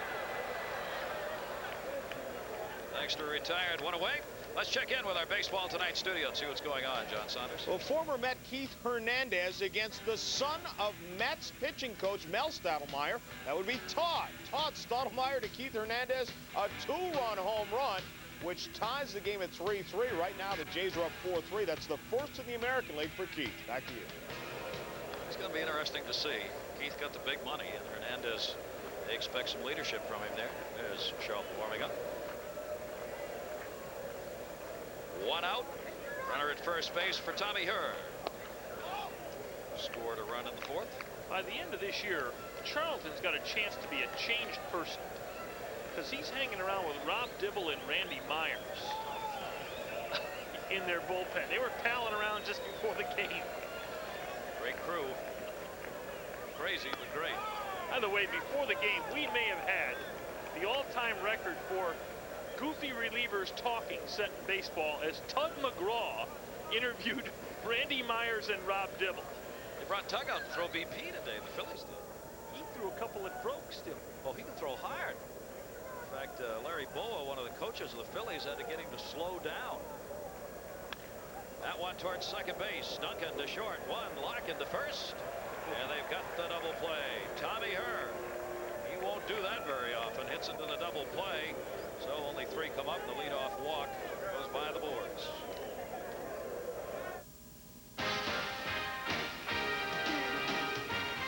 ESPN Baseball Tonight, brought to you by Mitsubishi, bringing you a full line of award-winning automobiles. See them all at your Mitsubishi Motors dealer. And by Honda Power Equipment, makers of innovative and dependable lawn mowers, lawn tractors, and riding mowers. Rick Mailer picks up a leadoff single. The opposing pitcher off Todd Froworth, who just came on in relief for Philadelphia. That hurts if you're Froworth. Well, Froworth has had a terrible start to this season. This one hit right back at him.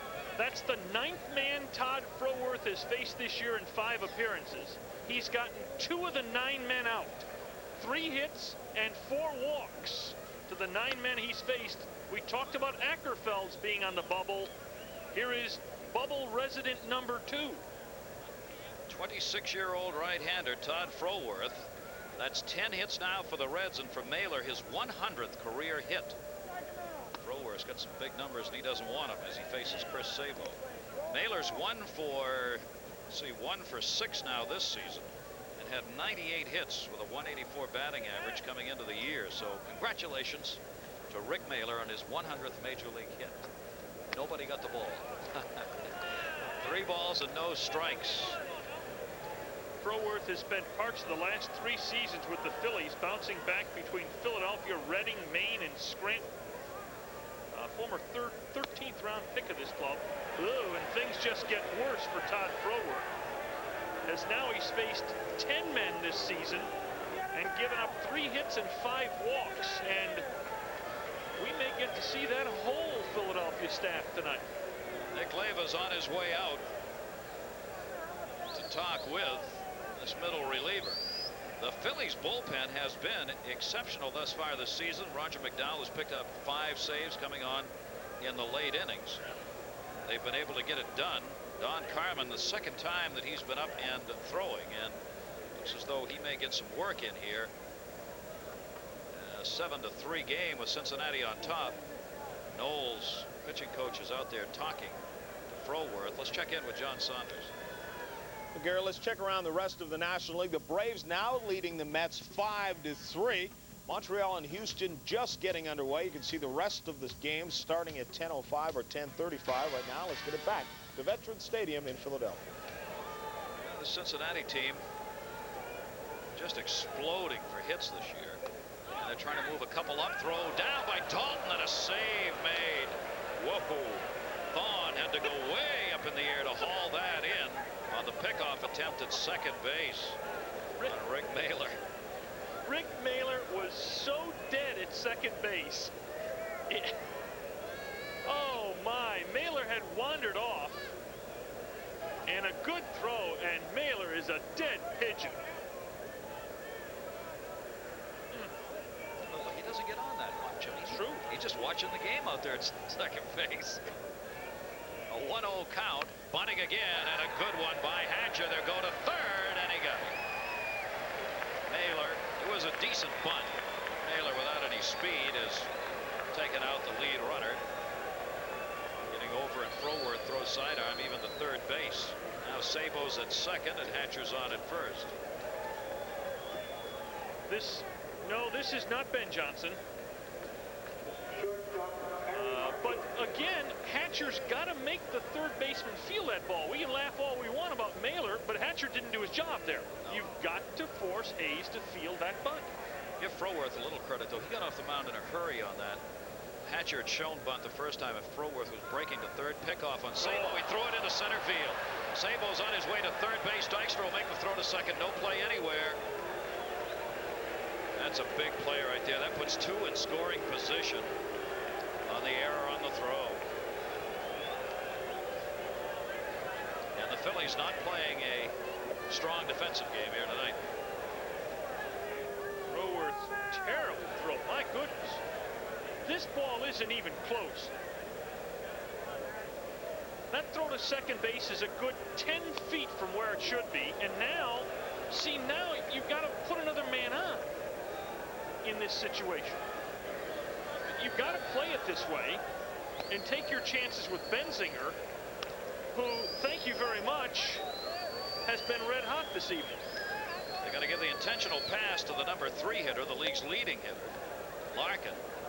First time he's been on tonight to face Benzinger, who's already had an RBI single, 2 singles and a walk and 2 runs scored. That's all Benzinger's done, and now he's going to come up with the bases loaded. So here's busted open time for Todd Froworth, who's not going to stay around to see it. Nick Leyva's out. Don Carmen has warmed up and is ready to come in. Carmen's going to face a bases loaded situation with Sabo, Hatcher, and Larkin on, and the cleanup batter coming up. Leyva's not a happy skipper. Here's the problem. Benzinger's hitting over 400 right-handed, which he'll hit against Carmen, and 250 left-handed, which he would have hit against Froworth. Another pitching change. Carmen coming on. While they do that, we'll check in with John Saunders, baseball tonight. Gary Norman, let's check around the rest of the American League here. Milwaukee leading Kansas City 1-0. That one is now in the 8th. Seattle up 2-1 over the Yankees in the 6th. Oakland leading Baltimore. Jose Canseco with a 2-run home run, his 4th of the year. California leads Boston 3-1 there. Billy Buckner does have an inside the park home run. The Blue Jays have opened up a 5-3 lead. Detroit 3-1 over Minnesota. Trammell with an RBI groundout, and Sheets with an RBI sac fly. And Chicago now leading Texas 2-1. That game just in the top of the 2nd. Fisk with an RBI single there. Let's get it back to Gary and Norm. Thank you, John. Back here at the vet in Philadelphia, 7-3 Cincinnati lead, and they are threatening to blow it open with the bases loaded here. Only one out. More baseball coming up on ESPN Sunday night. All-star second baseman, Gold Glover Ryne Sandberg will lead the Cubs against the Los Angeles Dodgers. Sunday night baseball live at 8 Eastern right here on ESPN, and you folks in Chicago will be seeing that game here on ESPN, so you'll see your Cubbies Sunday night. The 4th pitcher of the evening for Philadelphia is 30-year-old Don Carmen. Carmen's had a good year so far to the Philadelphia pen. This is appearance number 5. He's allowed only 2 hits in a little over 5 innings of work and struck out 5 in that time. Don Carmen's one of those guys that people thought was about to break through back in '86, '87. This guy put back-to-back seasons of 9-4, 10-5, and 13-11. But since then, it's been downhill. A very, very poor 5-15 season last year for Carmen, who now works from the Philly pen.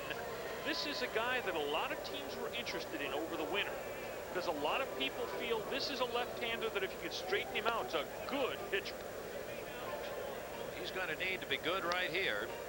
He faces almost a must shutdown situation, as Carmen's going to face the cleanup batter, Todd Benzinger. He's got a chance for his 4th career grand slam. Not a very good average with runners in scoring position last season. Well, remember, Pete Rose ripped Todd Benzinger last season. Publicly ripped him, saying didn't drive in big runs, swung at bad balls under pressure.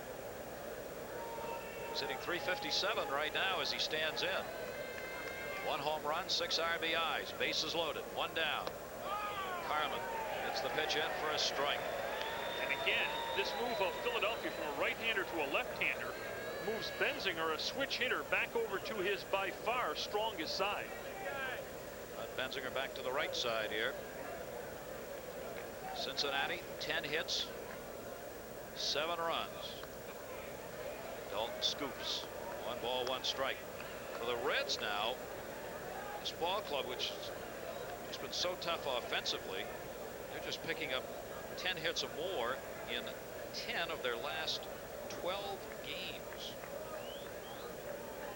That'll scare some pitching staffs, especially Atlanta's. They just rocked on in 6 games at the beginning of the season. 1-1. 2-1. Well, in that 3 spot in the second tonight marked the 10th time in 12 games the Reds had also scored first. You know, there's that baseball axiom again. It's early. It's early in the season. It's early in the game, and it's never early in baseball. It's never early for wins. No. Foul back. Benzinger. Good pitch by Carmen, low and away. Evens the count up at 2 balls and 2 strikes. Here's one of those trades that truly did benefit both teams. Benzinger came over to be the steadiest, everyday, unhurt player for the Reds last year, and Rob Murphy really gave Boston a good left-handed reliever. That's one each GM could justify easily. 2-2. Stays that way. One busted the fingers. Right off the handle on Benzinger.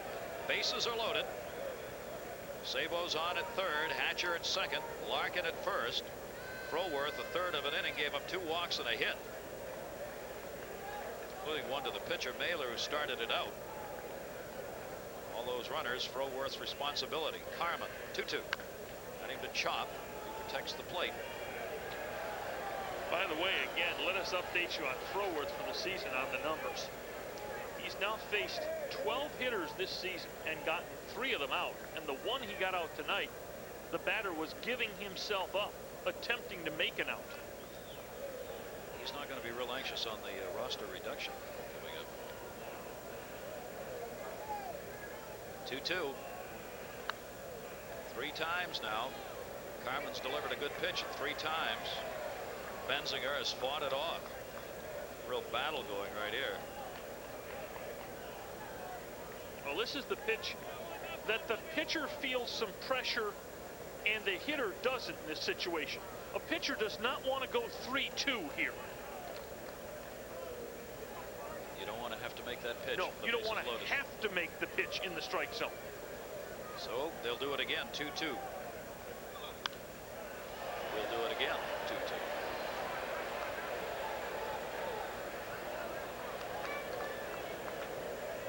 Shirt sleeve crowd on hand here in Philadelphia tonight. 8-6 Phillies, just a half game out in the division. Trying to put together their 5th win in a row. Last season, they never won more than 4 games in a row all year. In fact, they haven't won 5 in a row since 87. 87. Wow. 2-2. Benzinger. That's 6. Excuse me, I'm going to go get some coffee. You need Sure. anything? Have a good time. Bring me some more. It's a great job at the plate. Talking about Keith Hernandez earlier playing in Cleveland as you look at the bet. Keith used to always say what he felt helped to make him a great hitter, and he certainly was and is, was his ability to fight off an opposing pitcher's best pitches, allow himself to see a better than best pitch to hit. That's what Benzinger's trying to do here. Carmen. That was close. Dalton reaching for that one, and here it is. Bases loaded. 3 balls, 2 strikes, 1 out. Sabo the lead runner at third base. Hatcher's at second. Larkin at first. The infield looking for the double play ground ball. Don Carmen looking to throw a strike above and beyond all right here. 3-2. He did. It was hit to center deep. Whittingham on the fly back near the warning track. Has it. He's got it. 400 feet away. Tagging up at third is Sabo. He'll score. And it is an 8-3 Cincinnati lead, and it was almost a lot more. Benzinger picking up his 2nd RBI of the game on a 400-foot sacrifice fly. If Benzinger sprays this ball in the slightest either direction, he catches paint off the wall and 2 or 3 score. Dykstra onto the track. The track's about 10 feet, so you got to figure that ball right at about 398 feet. Boy, did he shoot that one up the middle. Now there are 2 down. Runners in scoring position. Everybody moved up. O'Neill, it will be called a strike. So for Benzinger, and a couple more RBIs on the season for him here tonight. He now has 7. Paul O'Neill, great production from O'Neill now with his 2 RBIs. He's up to 12, raising his average to 279. The base hit he had in the 5th. Ow, right off Dalton's mask. We're 2 outs in the 6th inning for the Reds, and the only position in the lineup that doesn't have a base hit is, see Dalton blocked that one with his face, is Barry Larkin, the leading hitter in the league. Isn't that the way it always goes? It's always like that. Even the pitcher picked up a hit. 0-2 the count with 2 down, and he went for the outside corner and missed. He had him set up. He jammed him, and O'Neill was backing off the plate. In this situation, the Phillies have consistently kept the ball on or just off the outside corner with the breaking ball against O'Neill. 1-2. Yep. 2-2. Same spot again as Dalton moved out to the outer half of the plate, and Carmen misses maybe 2-3 inches from the spot he wanted to hit. Why is baseball called a game of inches? Those 2 pitches right there, one of the reasons why, and that ball to center field, another one. Well, let's see where Dalton moves now. Gives the signal.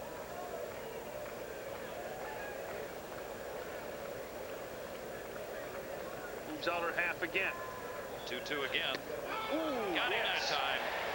He went for it 3 times. O'Neill didn't like it, but Carmen gets the strikeout, so he comes in with the bases loaded and 1 away and gives up only 1. But Cincinnati's got a 5-run lead.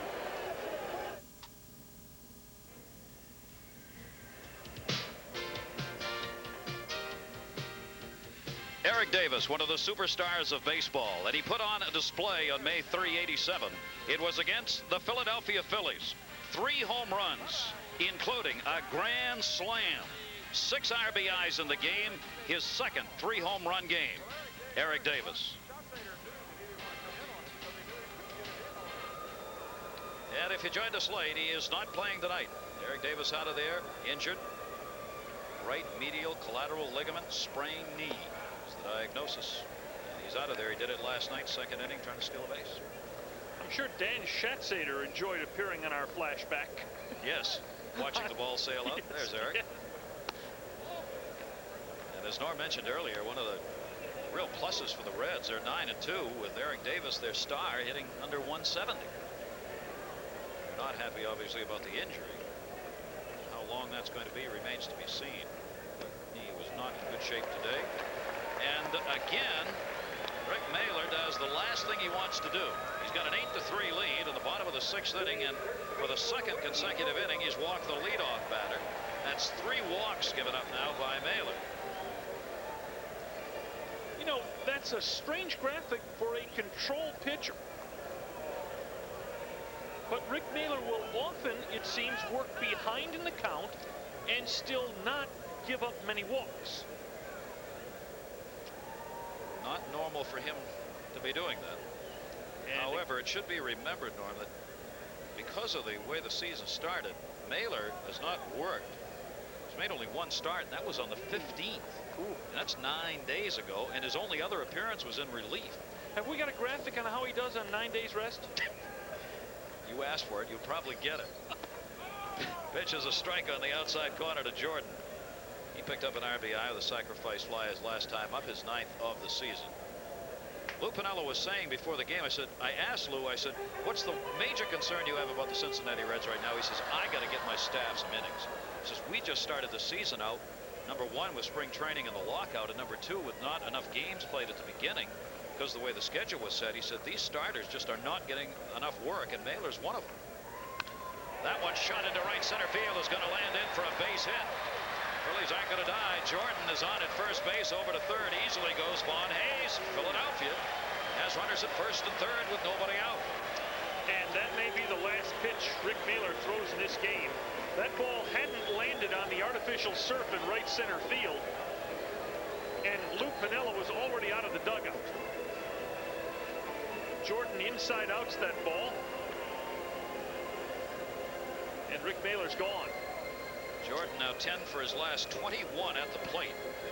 That'll be it for Mailer, but he's stayed in there long enough to pick up the win. So he hopes he'll get some help out of that bullpen. Norm Charlton has been warming up, coming on. Mailer leaves, so will we. We'll be right back.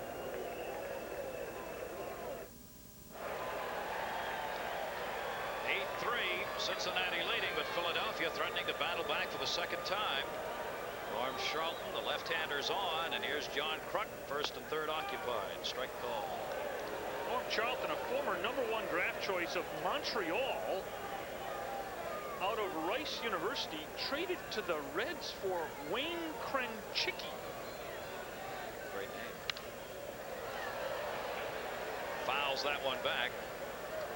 In the midst of that abysmal season last year, one of the bright spots was this young man. He is 27 years old, and last year Norm Charlton 8-3, a 2.93 earned run average. It's a good bullpen. Check swing, he went around on that one, no question about it. Kruk is punched out of there. So Charlton comes on in a hurry to get the first out. That's the first strikeout for Cincinnati pitchers. Mailer did not have one in his 5+. Last year, Charlton set an all-time record.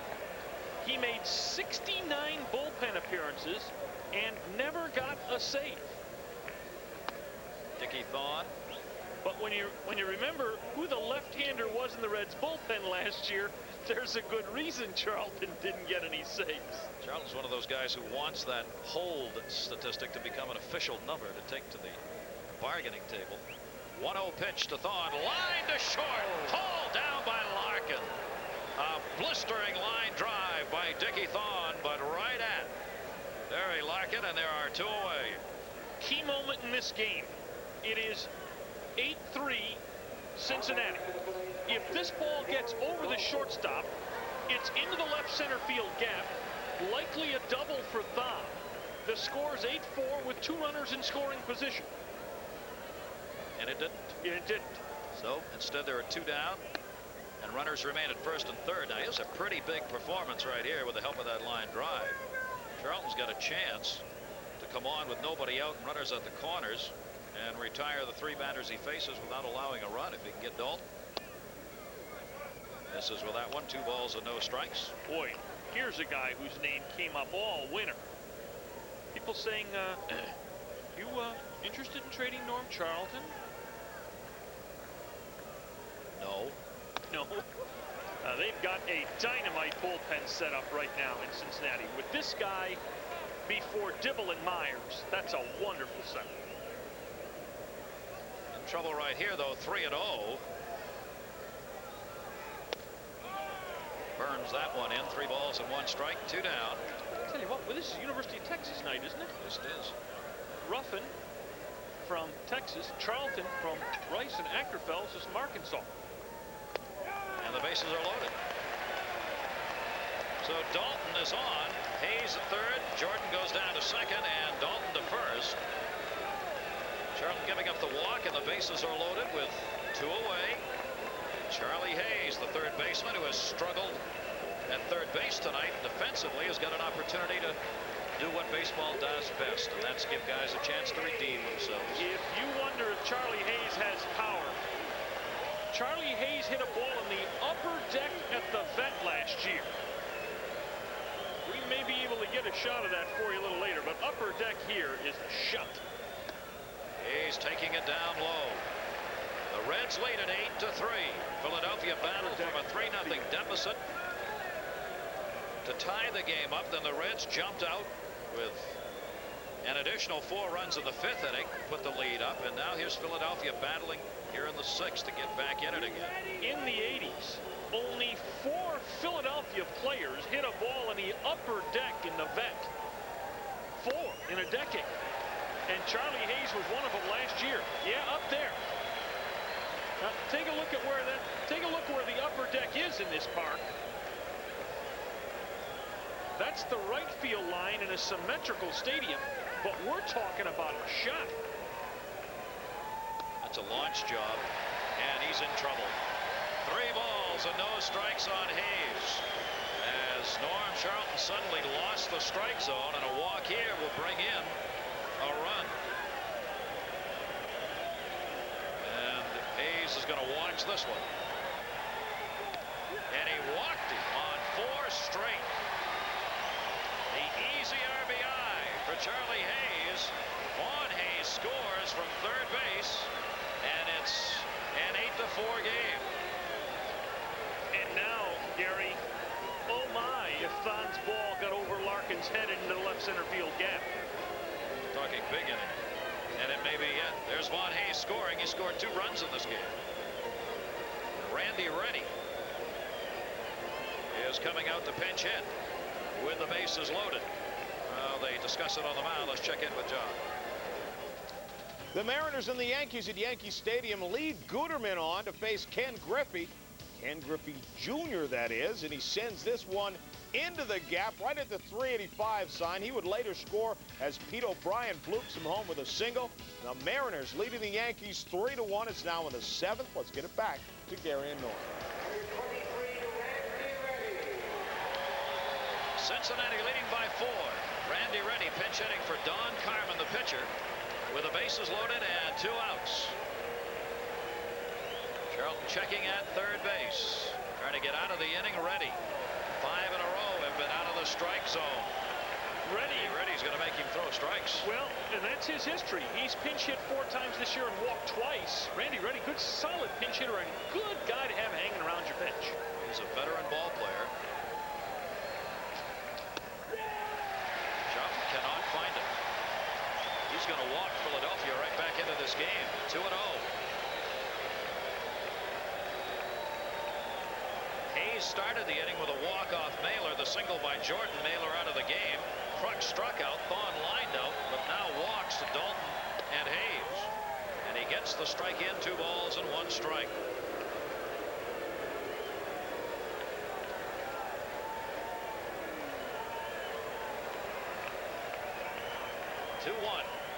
Randy Reddy pops it up. Shallow right field. O'Neill moving in, and Charlton comes back to get the out. And the Phillies will have to settle for just the 1. They had only 1 hit in the inning, and they will leave the bases loaded.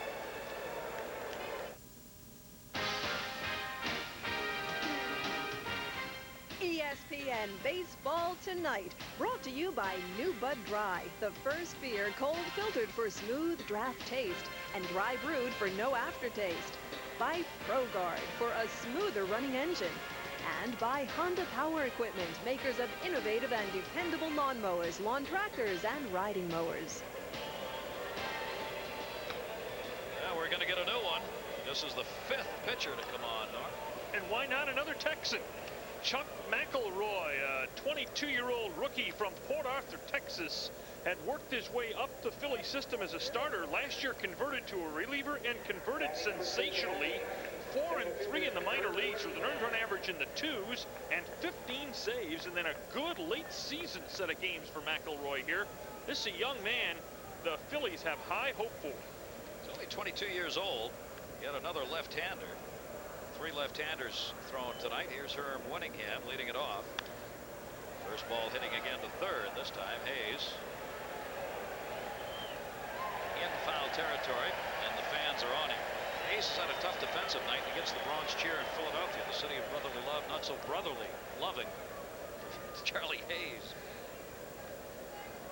1 away, 7th inning.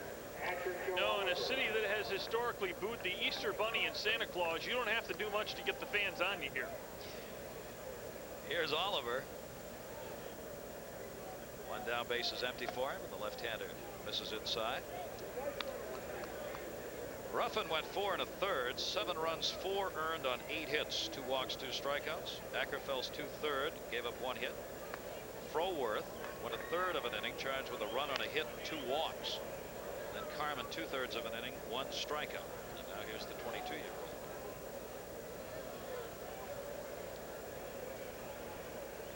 Oliver takes a big cut, I'll tell you that. Nobody's going to cheat him down the first baseline. Jordan in foul territory hauls that one in. A couple of fall pop-ups, and there are 2 away. Norm and I will be at Yankee Stadium next week, Wednesday night. World World Series champion Oakland A's take on the Yankees. Some of you will see the California-Baltimore game, and that'll be our game next Wednesday, 7:30 Eastern, right here on ESPN. Mike Lupica will be joining us. Congratulations to Michael and family. Babies just born, their first on the right field line. It's going to be a fair ball, and it'll be a ground rule double. Mariano Duncan, adding to the extra base hit total, picks out a 2-out ground rule double. He had the homer in the second inning, and Mr. Power continues to pile up some numbers. Mamma mia, that's his 4th double, 3 home runs. He's also got a triple. Again, realize this guy last year had 20 extra base hits all season, and he's got 8 in 2 weeks here. Is this guy eating Fruit Loops? Is this another Mickey Tettleton story? Whatever it is, he'll be the spokesperson for it if this keeps up. Here's an obvious hitter. Look at the way Charlton stands in there confidently. The pitcher fouls it off. He hit it. Checks the bat to make sure it's not broken. Probably somebody else's bat. 2 down, a runner at second base. 11 hits for the Reds. Who probably gave him orders as he left the dugout. That's Don't right. you break that sucker. If you break that bat, don't come back. First time up for him, he hits it again. Ooh. Herr. Close, but he got him. That'll do it. Charlton almost beat that one out. No runs, a base hit. 1 left on. 7th inning stretch time at the vet in Philadelphia. Reds up by 4. The White Sox against the Texas Rangers. The Sox blew a 4-0 lead in the 9th last night, but this night they're playing long ball themselves. Ron Kittle with a 2-run home run here. 4-1 is the lead in the 3rd inning. Let's get back to Gary Norm. Lenny Dykstra leading it off here.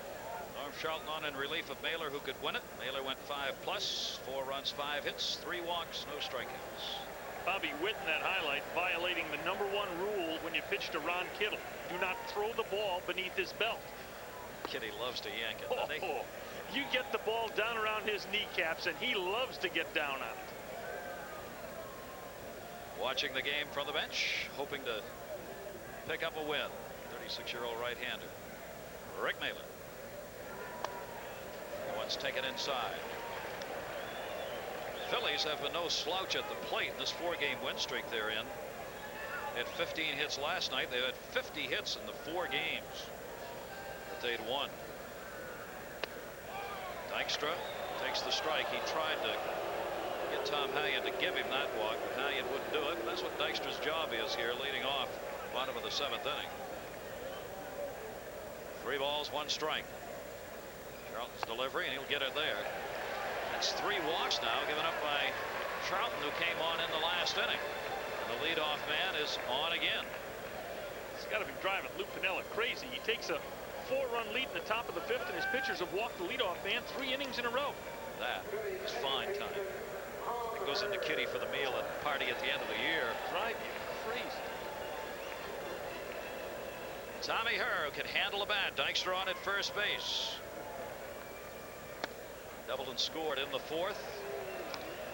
And you know, one thing that's a little strange as Stan Williams trots to the mound is there is no action in the Cincinnati pennant. Charlton certainly late last inning didn't give you cause for a lot of confidence. No, it is an 8-4 lead, but guys out there enjoying the game behind the plexiglass, all sitting. Point out, here's a guy visiting with Charlton who had a reputation of a nasty pitcher. Mr. Williams.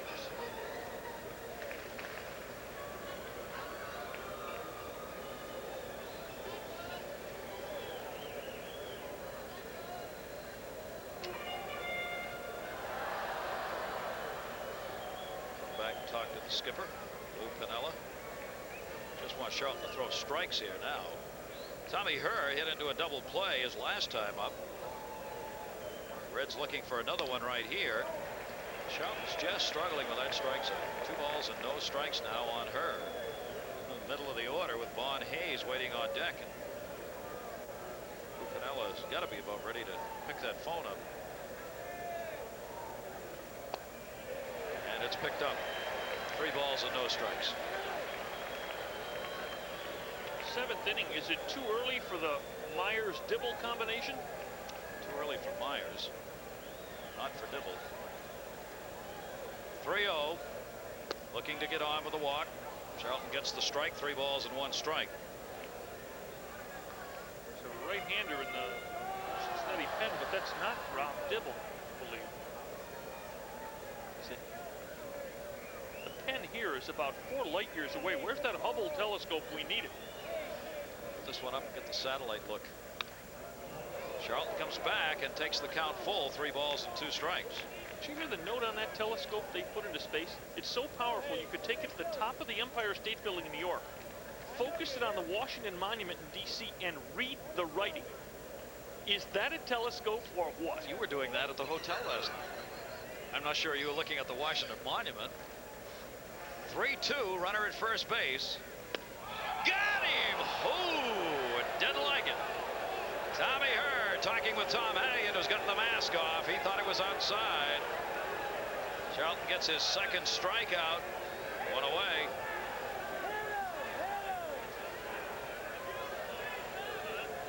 Can't argue balls and strikes.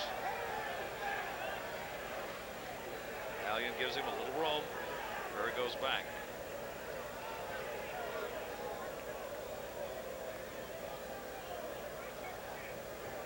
Why don't we make you the home plate umpire? What do you think sitting at home? Tough pitch. Tough pitch. That's a ball. Close to the corner, close to the knees. That's a ball. Close doesn't count. Wasn't even close. 1 away. Here's Von Hayes. And as Charlton gets ready to pitch, Joe Oliver's motioning the center fielder back, and he's waving straight out to Charlton. Charlton's saying, no, I got to pitch from here. This is where the rubber is. I can't move back. Ball 1. Boy, this is dangerous territory for Charlton here. He is struggling trying to find that strike zone. And this is a guy you don't want to struggle against. 2 home runs for Hayes. That one's right in there. But you know, again, Gary, this is an 8-4 game, but you look back, if Thorne's drive gets over Larkin last inning, it's a big inning. That last pitch could have easily been ball 4, and an inning's cooking again for the Phillies. They've been there, and they're still there. Von Hayes, his second hit of the game, 3rd time he's been on. Ooh, 2 singles and a walk, and Hayes puts runners at first and second for the cleanup batter, Ricky Jordan. Now, how big is that 3-2 pitch to her? This is the tying run with nobody out, if that's ball 4 to Tom Hurd. That's why he argued. First and second, 1 away. Infield will stay for 2 for the Reds. 6 hits in the game now for the Phillies. And Ricky Jordan looking to add his RBI totals. He's picked up 1 in this game on a sacrifice fly. Takes the strike. There are the base runners. Dykstra down at second base. Hayes at first. Good speed on the base pass. And as we've said, Jordan red hot at the plate. 10 hits his last 21 at bats. Well, goes ahead on the count. 2 strikes. You know, the funny thing about Jordan is this is a cleanup hitter without what you'd really consider cleanup hitters' power. In fact, we have 2 teams tonight playing cleanup hitters without big power. Jordan and Benzinger. Of course, Davis, when he's healthy, is the Reds' cleanup hitter. Oh, did he help him? Hey, whiz. Charlton was wasting 1, and Jordan went after him. 3 strikeouts, 3 walks for Norm Charlton, and there are 2 down. But Ricky Jordan would have needed a Viking boat's oar to reach this one. Oh. Charlton gets a break right there, and now with runners at first and second, there are 2 down, and John Kruk brings the 0 for 3 to the plate. Kruk's 11 RBIs on the season, though, off the handle. No play.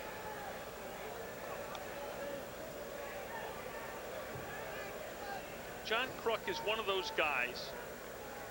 He is not an athlete. He's a player.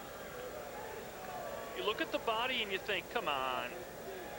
You know, this guy looks like any other guy on the street. And then you see him play and you realize this guy can flat hit the baseball. Dribbles that one at home plate. He really is a natural hitter.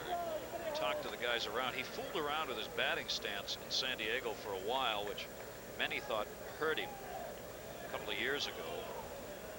He's one of those guys, you just send him to the plate and say hit, and he usually will. Charlton's pitch fouled over our heads. Count holds, 2 strikes, 2 down. 8-4, Cincinnati leading it. Dykstra's on at second base, started it out with a walk. Hayes delivered the single. He's at first. The last 2 months of the season last year, Kruk never went more than 8 at-bats without a hit. That didn't miss very much. No. Well, Charlton snaps the glove down with some disdain. Norm, I tell you what, pal, I'd be careful there. You got one you needed this inning. John Kruk with a 1-2 count. He's gone. Got him. Fooled him. He took something off the pitch. Kruk knew it. He's not mad at anybody but himself. That was a great pitch. So a couple more are left on. That's 5 left in the last 2 innings by Philadelphia.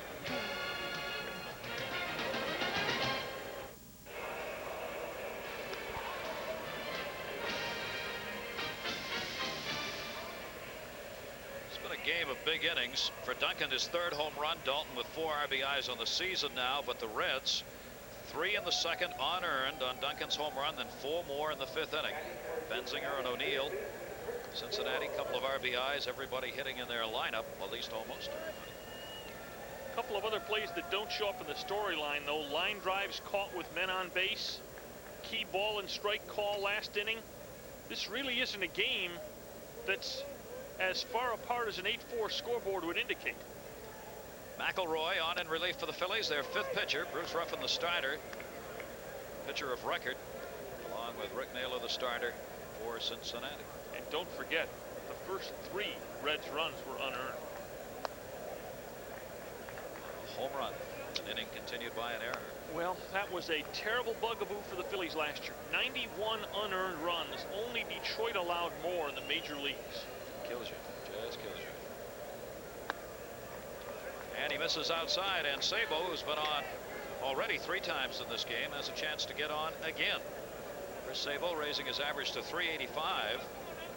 The 2 singles he's picked up tonight. 2 runs scored for him. Started 7th in the league in hitting tonight. And he's on again. So Sabo having a big night as he draws the walk. Getting on base 1 more time. He came in with an on-base percentage at 456. So he's pushed that up to around 500 here. 4th time he's been on. That's already 10 walks this season for Sabo. 10 walks in 12 games. Like that for a guy who's at the top of the order. Don't you? Oh, hello. Smashed over the bag. That's a fair ball. Billy Hatcher. It comes off the carom into shallow left. Sabo will score. Hatcher into second base.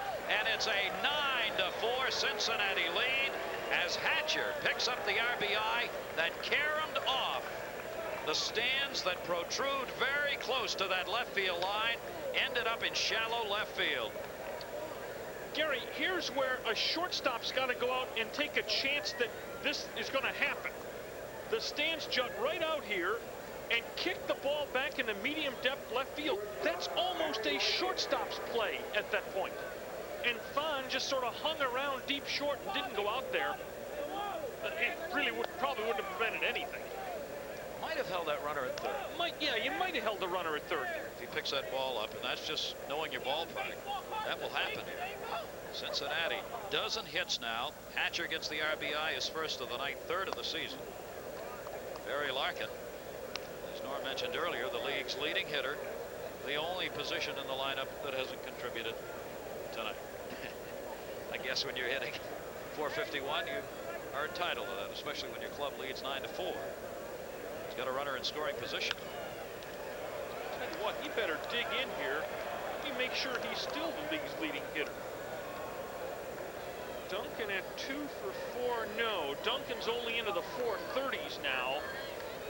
Larkin drops into the 440s if he doesn't get a hit this at bat. Early in the season, when those at-bats are small in numbers, the average will vary up and down considerably depending on what you're doing any given night. Down low, good scoop made by Dalton. Don't forget one other thing. the Reds had a game rained out in which they led Atlanta 9-4 in the third inning, and Larkin was already 2 for 2 in that game. Good point. I think Atlanta saw enough of Cincinnati early on in the season. Yeah, more than enough. Nobody out, 2-2 delivery. Going to stay at 2-2. Hatcher's on at second base. Hatcher's been on now with a walk, a single, and a double tonight. Just 5 times to the plate.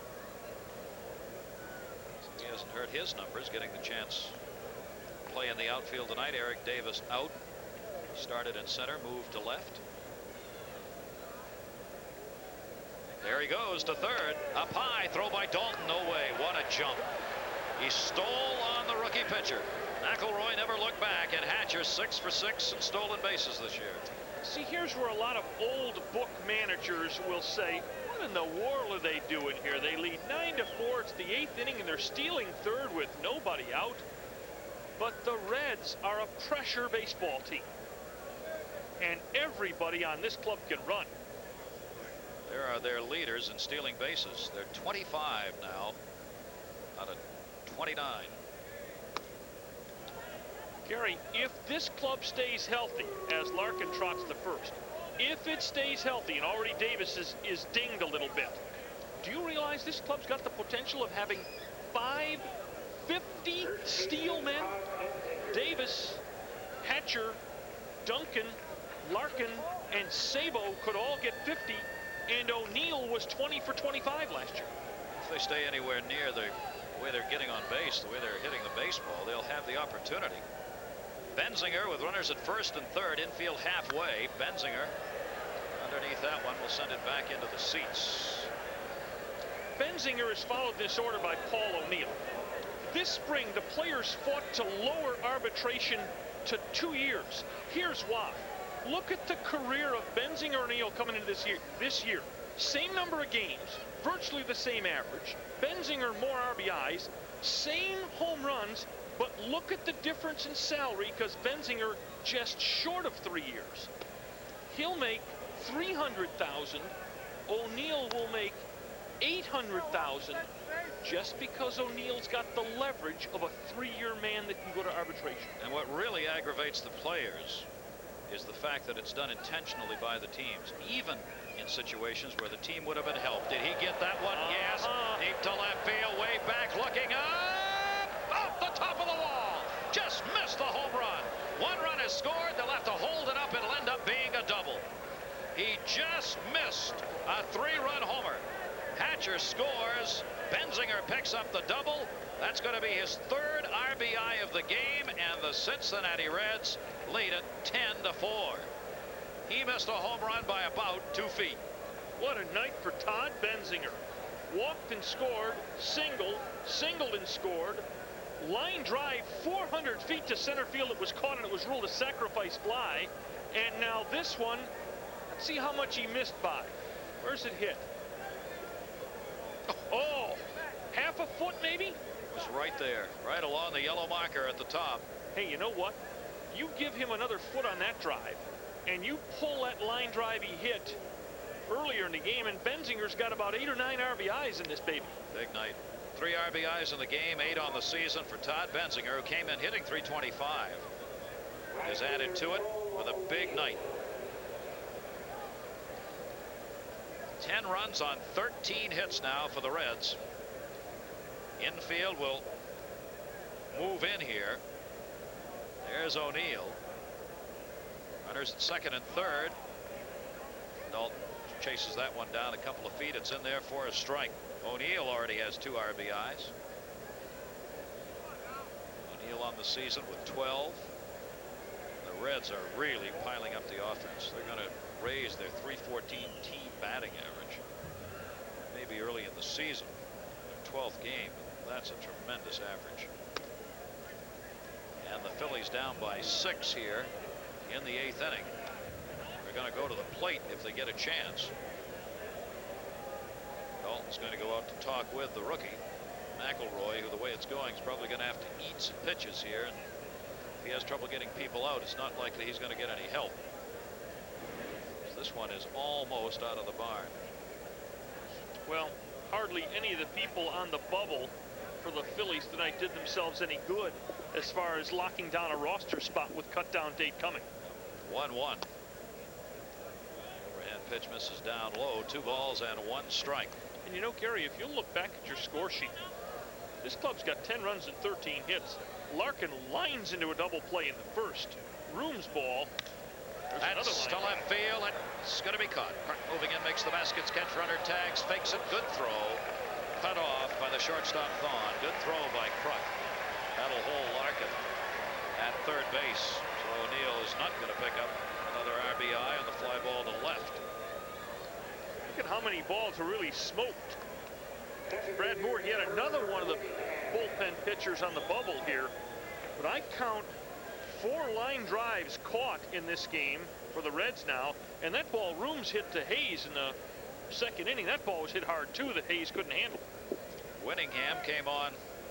First time at bat was in the 5th, taking the 0 for 2. Infield stays in to right field. Von Hayes on the charge, reaching out, bobbles it, makes the catch. Play coming to the plate, off the mark, and it is 11-4. Winningham will get a sacrifice fly in the RBI as Larkin scores. Von Hayes almost lost that ball as he tried to get it out of the glove. Hayes trying to make a quick transfer and throw here. Seemed to have trouble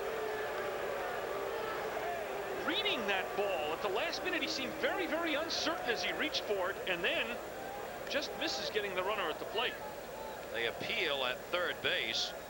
So whether or not he left too early, whether Larkin did, the appeal is denied. That's an interesting appeal right there. Here's Oliver, runner at second base. Oliver hitting .238. The reason that's interesting is, did the runner leave before Von Hayes had control of the baseball when he was bobbling it out there? Well, you really don't have to have control. It's when he touches the glove. That's right. That's right, because if you ruled it on control, as Oliver gets another 2-out base hit, that'll bring around another run. Kruk's throw to the plate. They come through, and he's safe. He went underneath Dalton. Close play. Benzinger not getting around in a real hurry. I don't think realized that throw was coming in as he got deked by Dalton. And another RBI on the board. This one for Oliver, his second of the game. Kruk made another good throw, but it's 12-4. This is a good throw by Kruk, who's not known as having one of the wings. And Benzinger slowed up there. Dalton deked him. Look at Benzinger. He's out for a walk in the park, and suddenly he barely makes it home. But where are these on-deck batters? Duncan again, no notice. That's the second time in a game. He delivers another base hit. Duncan to center field. On his way to third goes Oliver. Throw comes into second. Duncan, a home run, a double, and a single. 8 batters have come to the plate in the 8th inning for the Reds. They lead at 12-4. They still have runners at first and third, and Nick Leyva can just watch now as the Reds have turned on the juices. Well, here you got to wonder how much you let a youngster like this take a beating in a game. McElroy's only 22. You certainly hate to see him get pounded like this, because we're talking about a kid who could have a fairly fragile psyche. The other point from Leyva, though, is that you don't want to have to go into that pen if it's not going to be meaningful. Some of the fans here don't think it's going to be. They're leaving. Ooh, swung on and miss by the pitcher. Charlton doesn't get cheated, does he? Figures, what the heck? Nobody expects me to hit. I might as well take a whack at it. Wing it here. 0-2 delivery, and he got him. But it was a long inning. 9 batters came to the plate, and Cincinnati adds 4 more runs. They've had big innings tonight, and they lead at 12-4.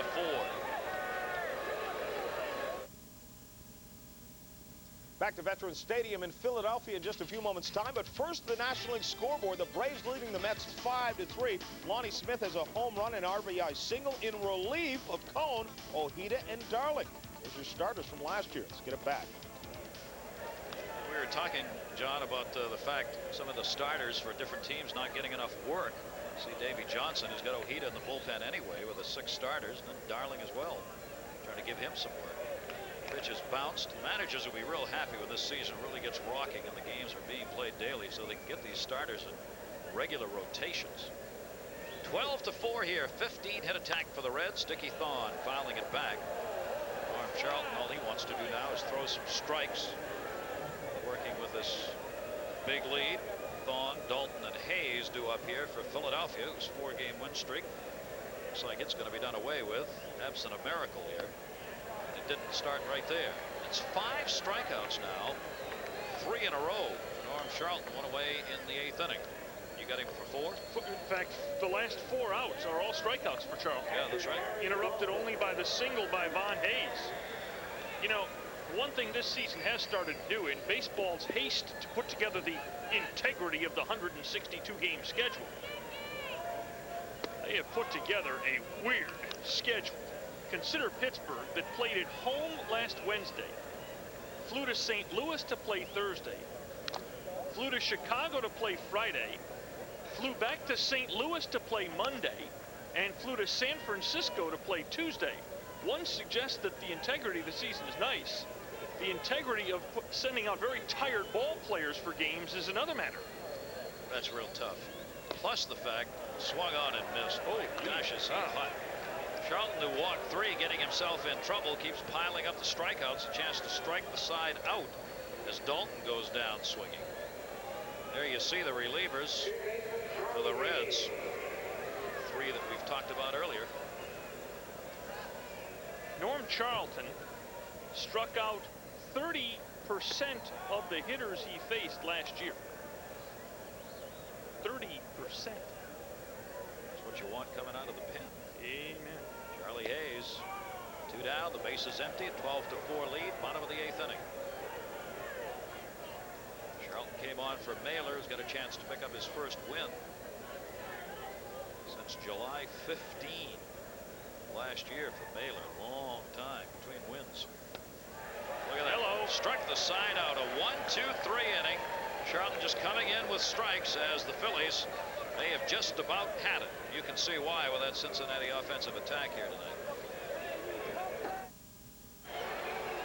Nick Leyva, the skipper of Philadelphia, out between innings. That's live.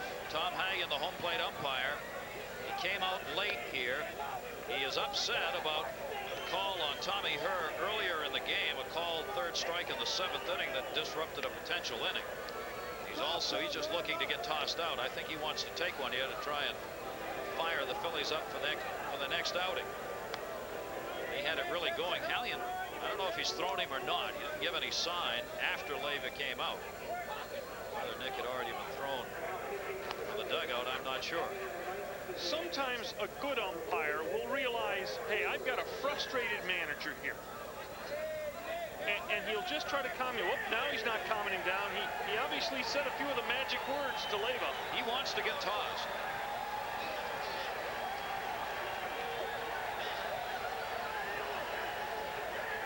Doug Harvey, the crew chief, coming in right there. Second base umpire got in there first. Barry Crawford. He has to have been tossed already because there's no way Hallion's going to let that go on without giving the sign. I think he may have been tossed from the bench before he ever got out there. Harvey's just trying to keep him away right now. Leyva's not been happy with the ball strike calls at times.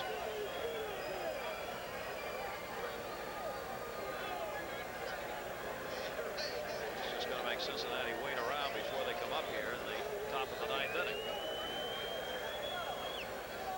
But if Nick Leyva stays out there much longer, he's going to break James Arnett's record for airtime. Boy, look at him going at Doug Harvey now. They're telling him to get back. He's still talking to Hallion. He's still letting Hallion have it, but Hallion's not turning around, the home plate umpire. Is he gone or isn't he gone? I don't know. He's heading towards the runway. He's gone. He was thrown out from the bench.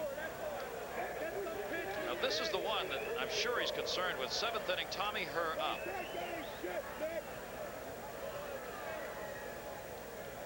See, now that ball, if you weren't here, that score was 8-4 at the time, and if that was ball 4, it would have been 1st and 2nd, nobody out.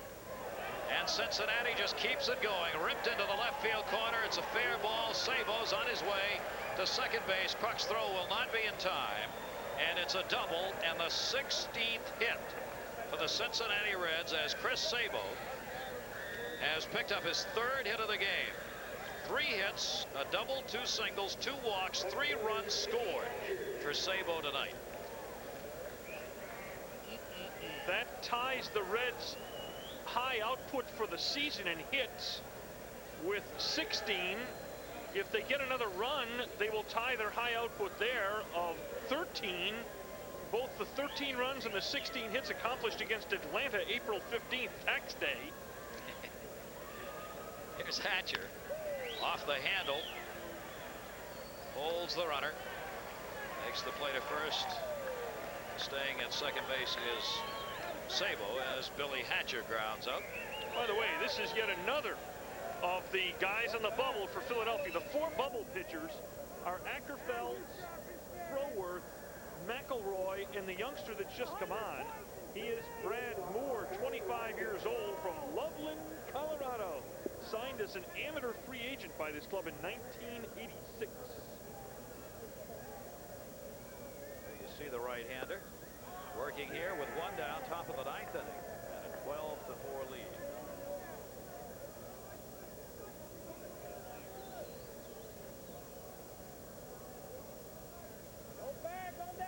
Barry Larkin hitting .451 towards short. Thorne will get him. Sabo moves over to third base.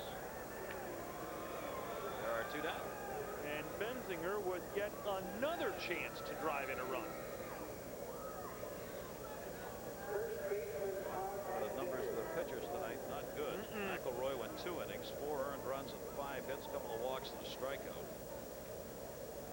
But the starter, Bruce Ruffin, is still the pitcher of record, giving up the 7 runs, 4 earned on 8 hits over 4 1/3. 2 down. Sabo's at third base. Benzinger trying to put together yet another RBI hit right here. 3 RBIs already in this game. Brad Moore's pitched in the minor leagues of the Phillies system for 4 years.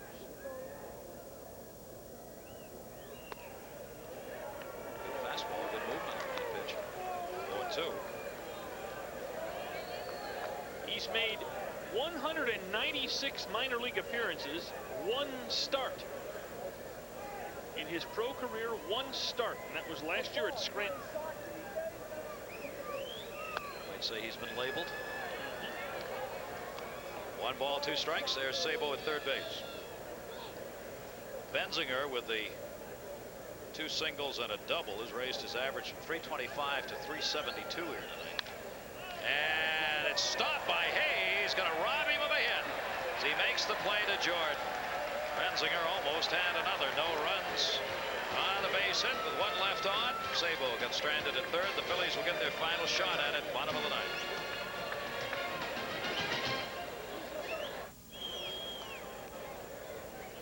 (12-4) as Philadelphia comes up with the bottom half of the 9th inning. The big red machine at it here tonight. 16-hit attack for them as they pour it on. Want to remind you, coming up, baseball tonight. Bill Robinson will be joining John Saunders. Bring you up to date all the scores and highlights. Peter Gammon's Diamond Notes, all right here on ESPN. Then Sports Center. The Patrick boys will be there. National Hockey League playoffs continuing along the way. NBA playoffs coming up. They'll have all the stories on Sports Center. It's all coming up right here on ESPN. And this is 27-year-old flame-throwing Randy Myers, acquired from the Mets in the exchange of left-handed relievers. John Franco going to New York. Myers, one of those unusual type of bullpen pitchers. Gary Thorne knows more about Randy Myers. Randy's off the wall, and it's taken for a strike. But what a wonderful guy. He had to be left-handed. Here's Carmelo Martinez, who's up as the pinch hitter. Martinez batting for the pitcher Moore. Worked that 1 inning, giving up a hit. Myers can fire. He's just pure heat out there. This is a guy who was an avid reader of Soldier of Fortune. And one of his major regrets was he wasn't born soon enough to serve in Vietnam. I'll tell you something, a lot of that is for show. 1-2 is taken inside. Randy Myers does a lot of that to attract attention. He was playing with the Mets. It's tough to get attention in New York with everything that goes on around the city. So in order to make the paper, you got to be a little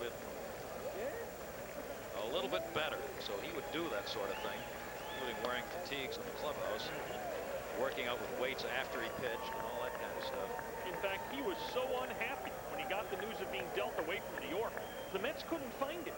He just went to the gym and started throwing weights around. Yeah. And he's a great guy to have around the clubhouse. He'll keep you alive. Here's the 3-2. Melo Martinez is on with a walk. And the fans who are left, little Bronx cheer here. Their Phillies getting beat up tonight. But the leadoff man is on in the bottom of the 9th inning. Martinez, the pinch hitter. A lot of folks not here who were here. Will not be a big deluge of traffic leaving Veterans Stadium here tonight. They've already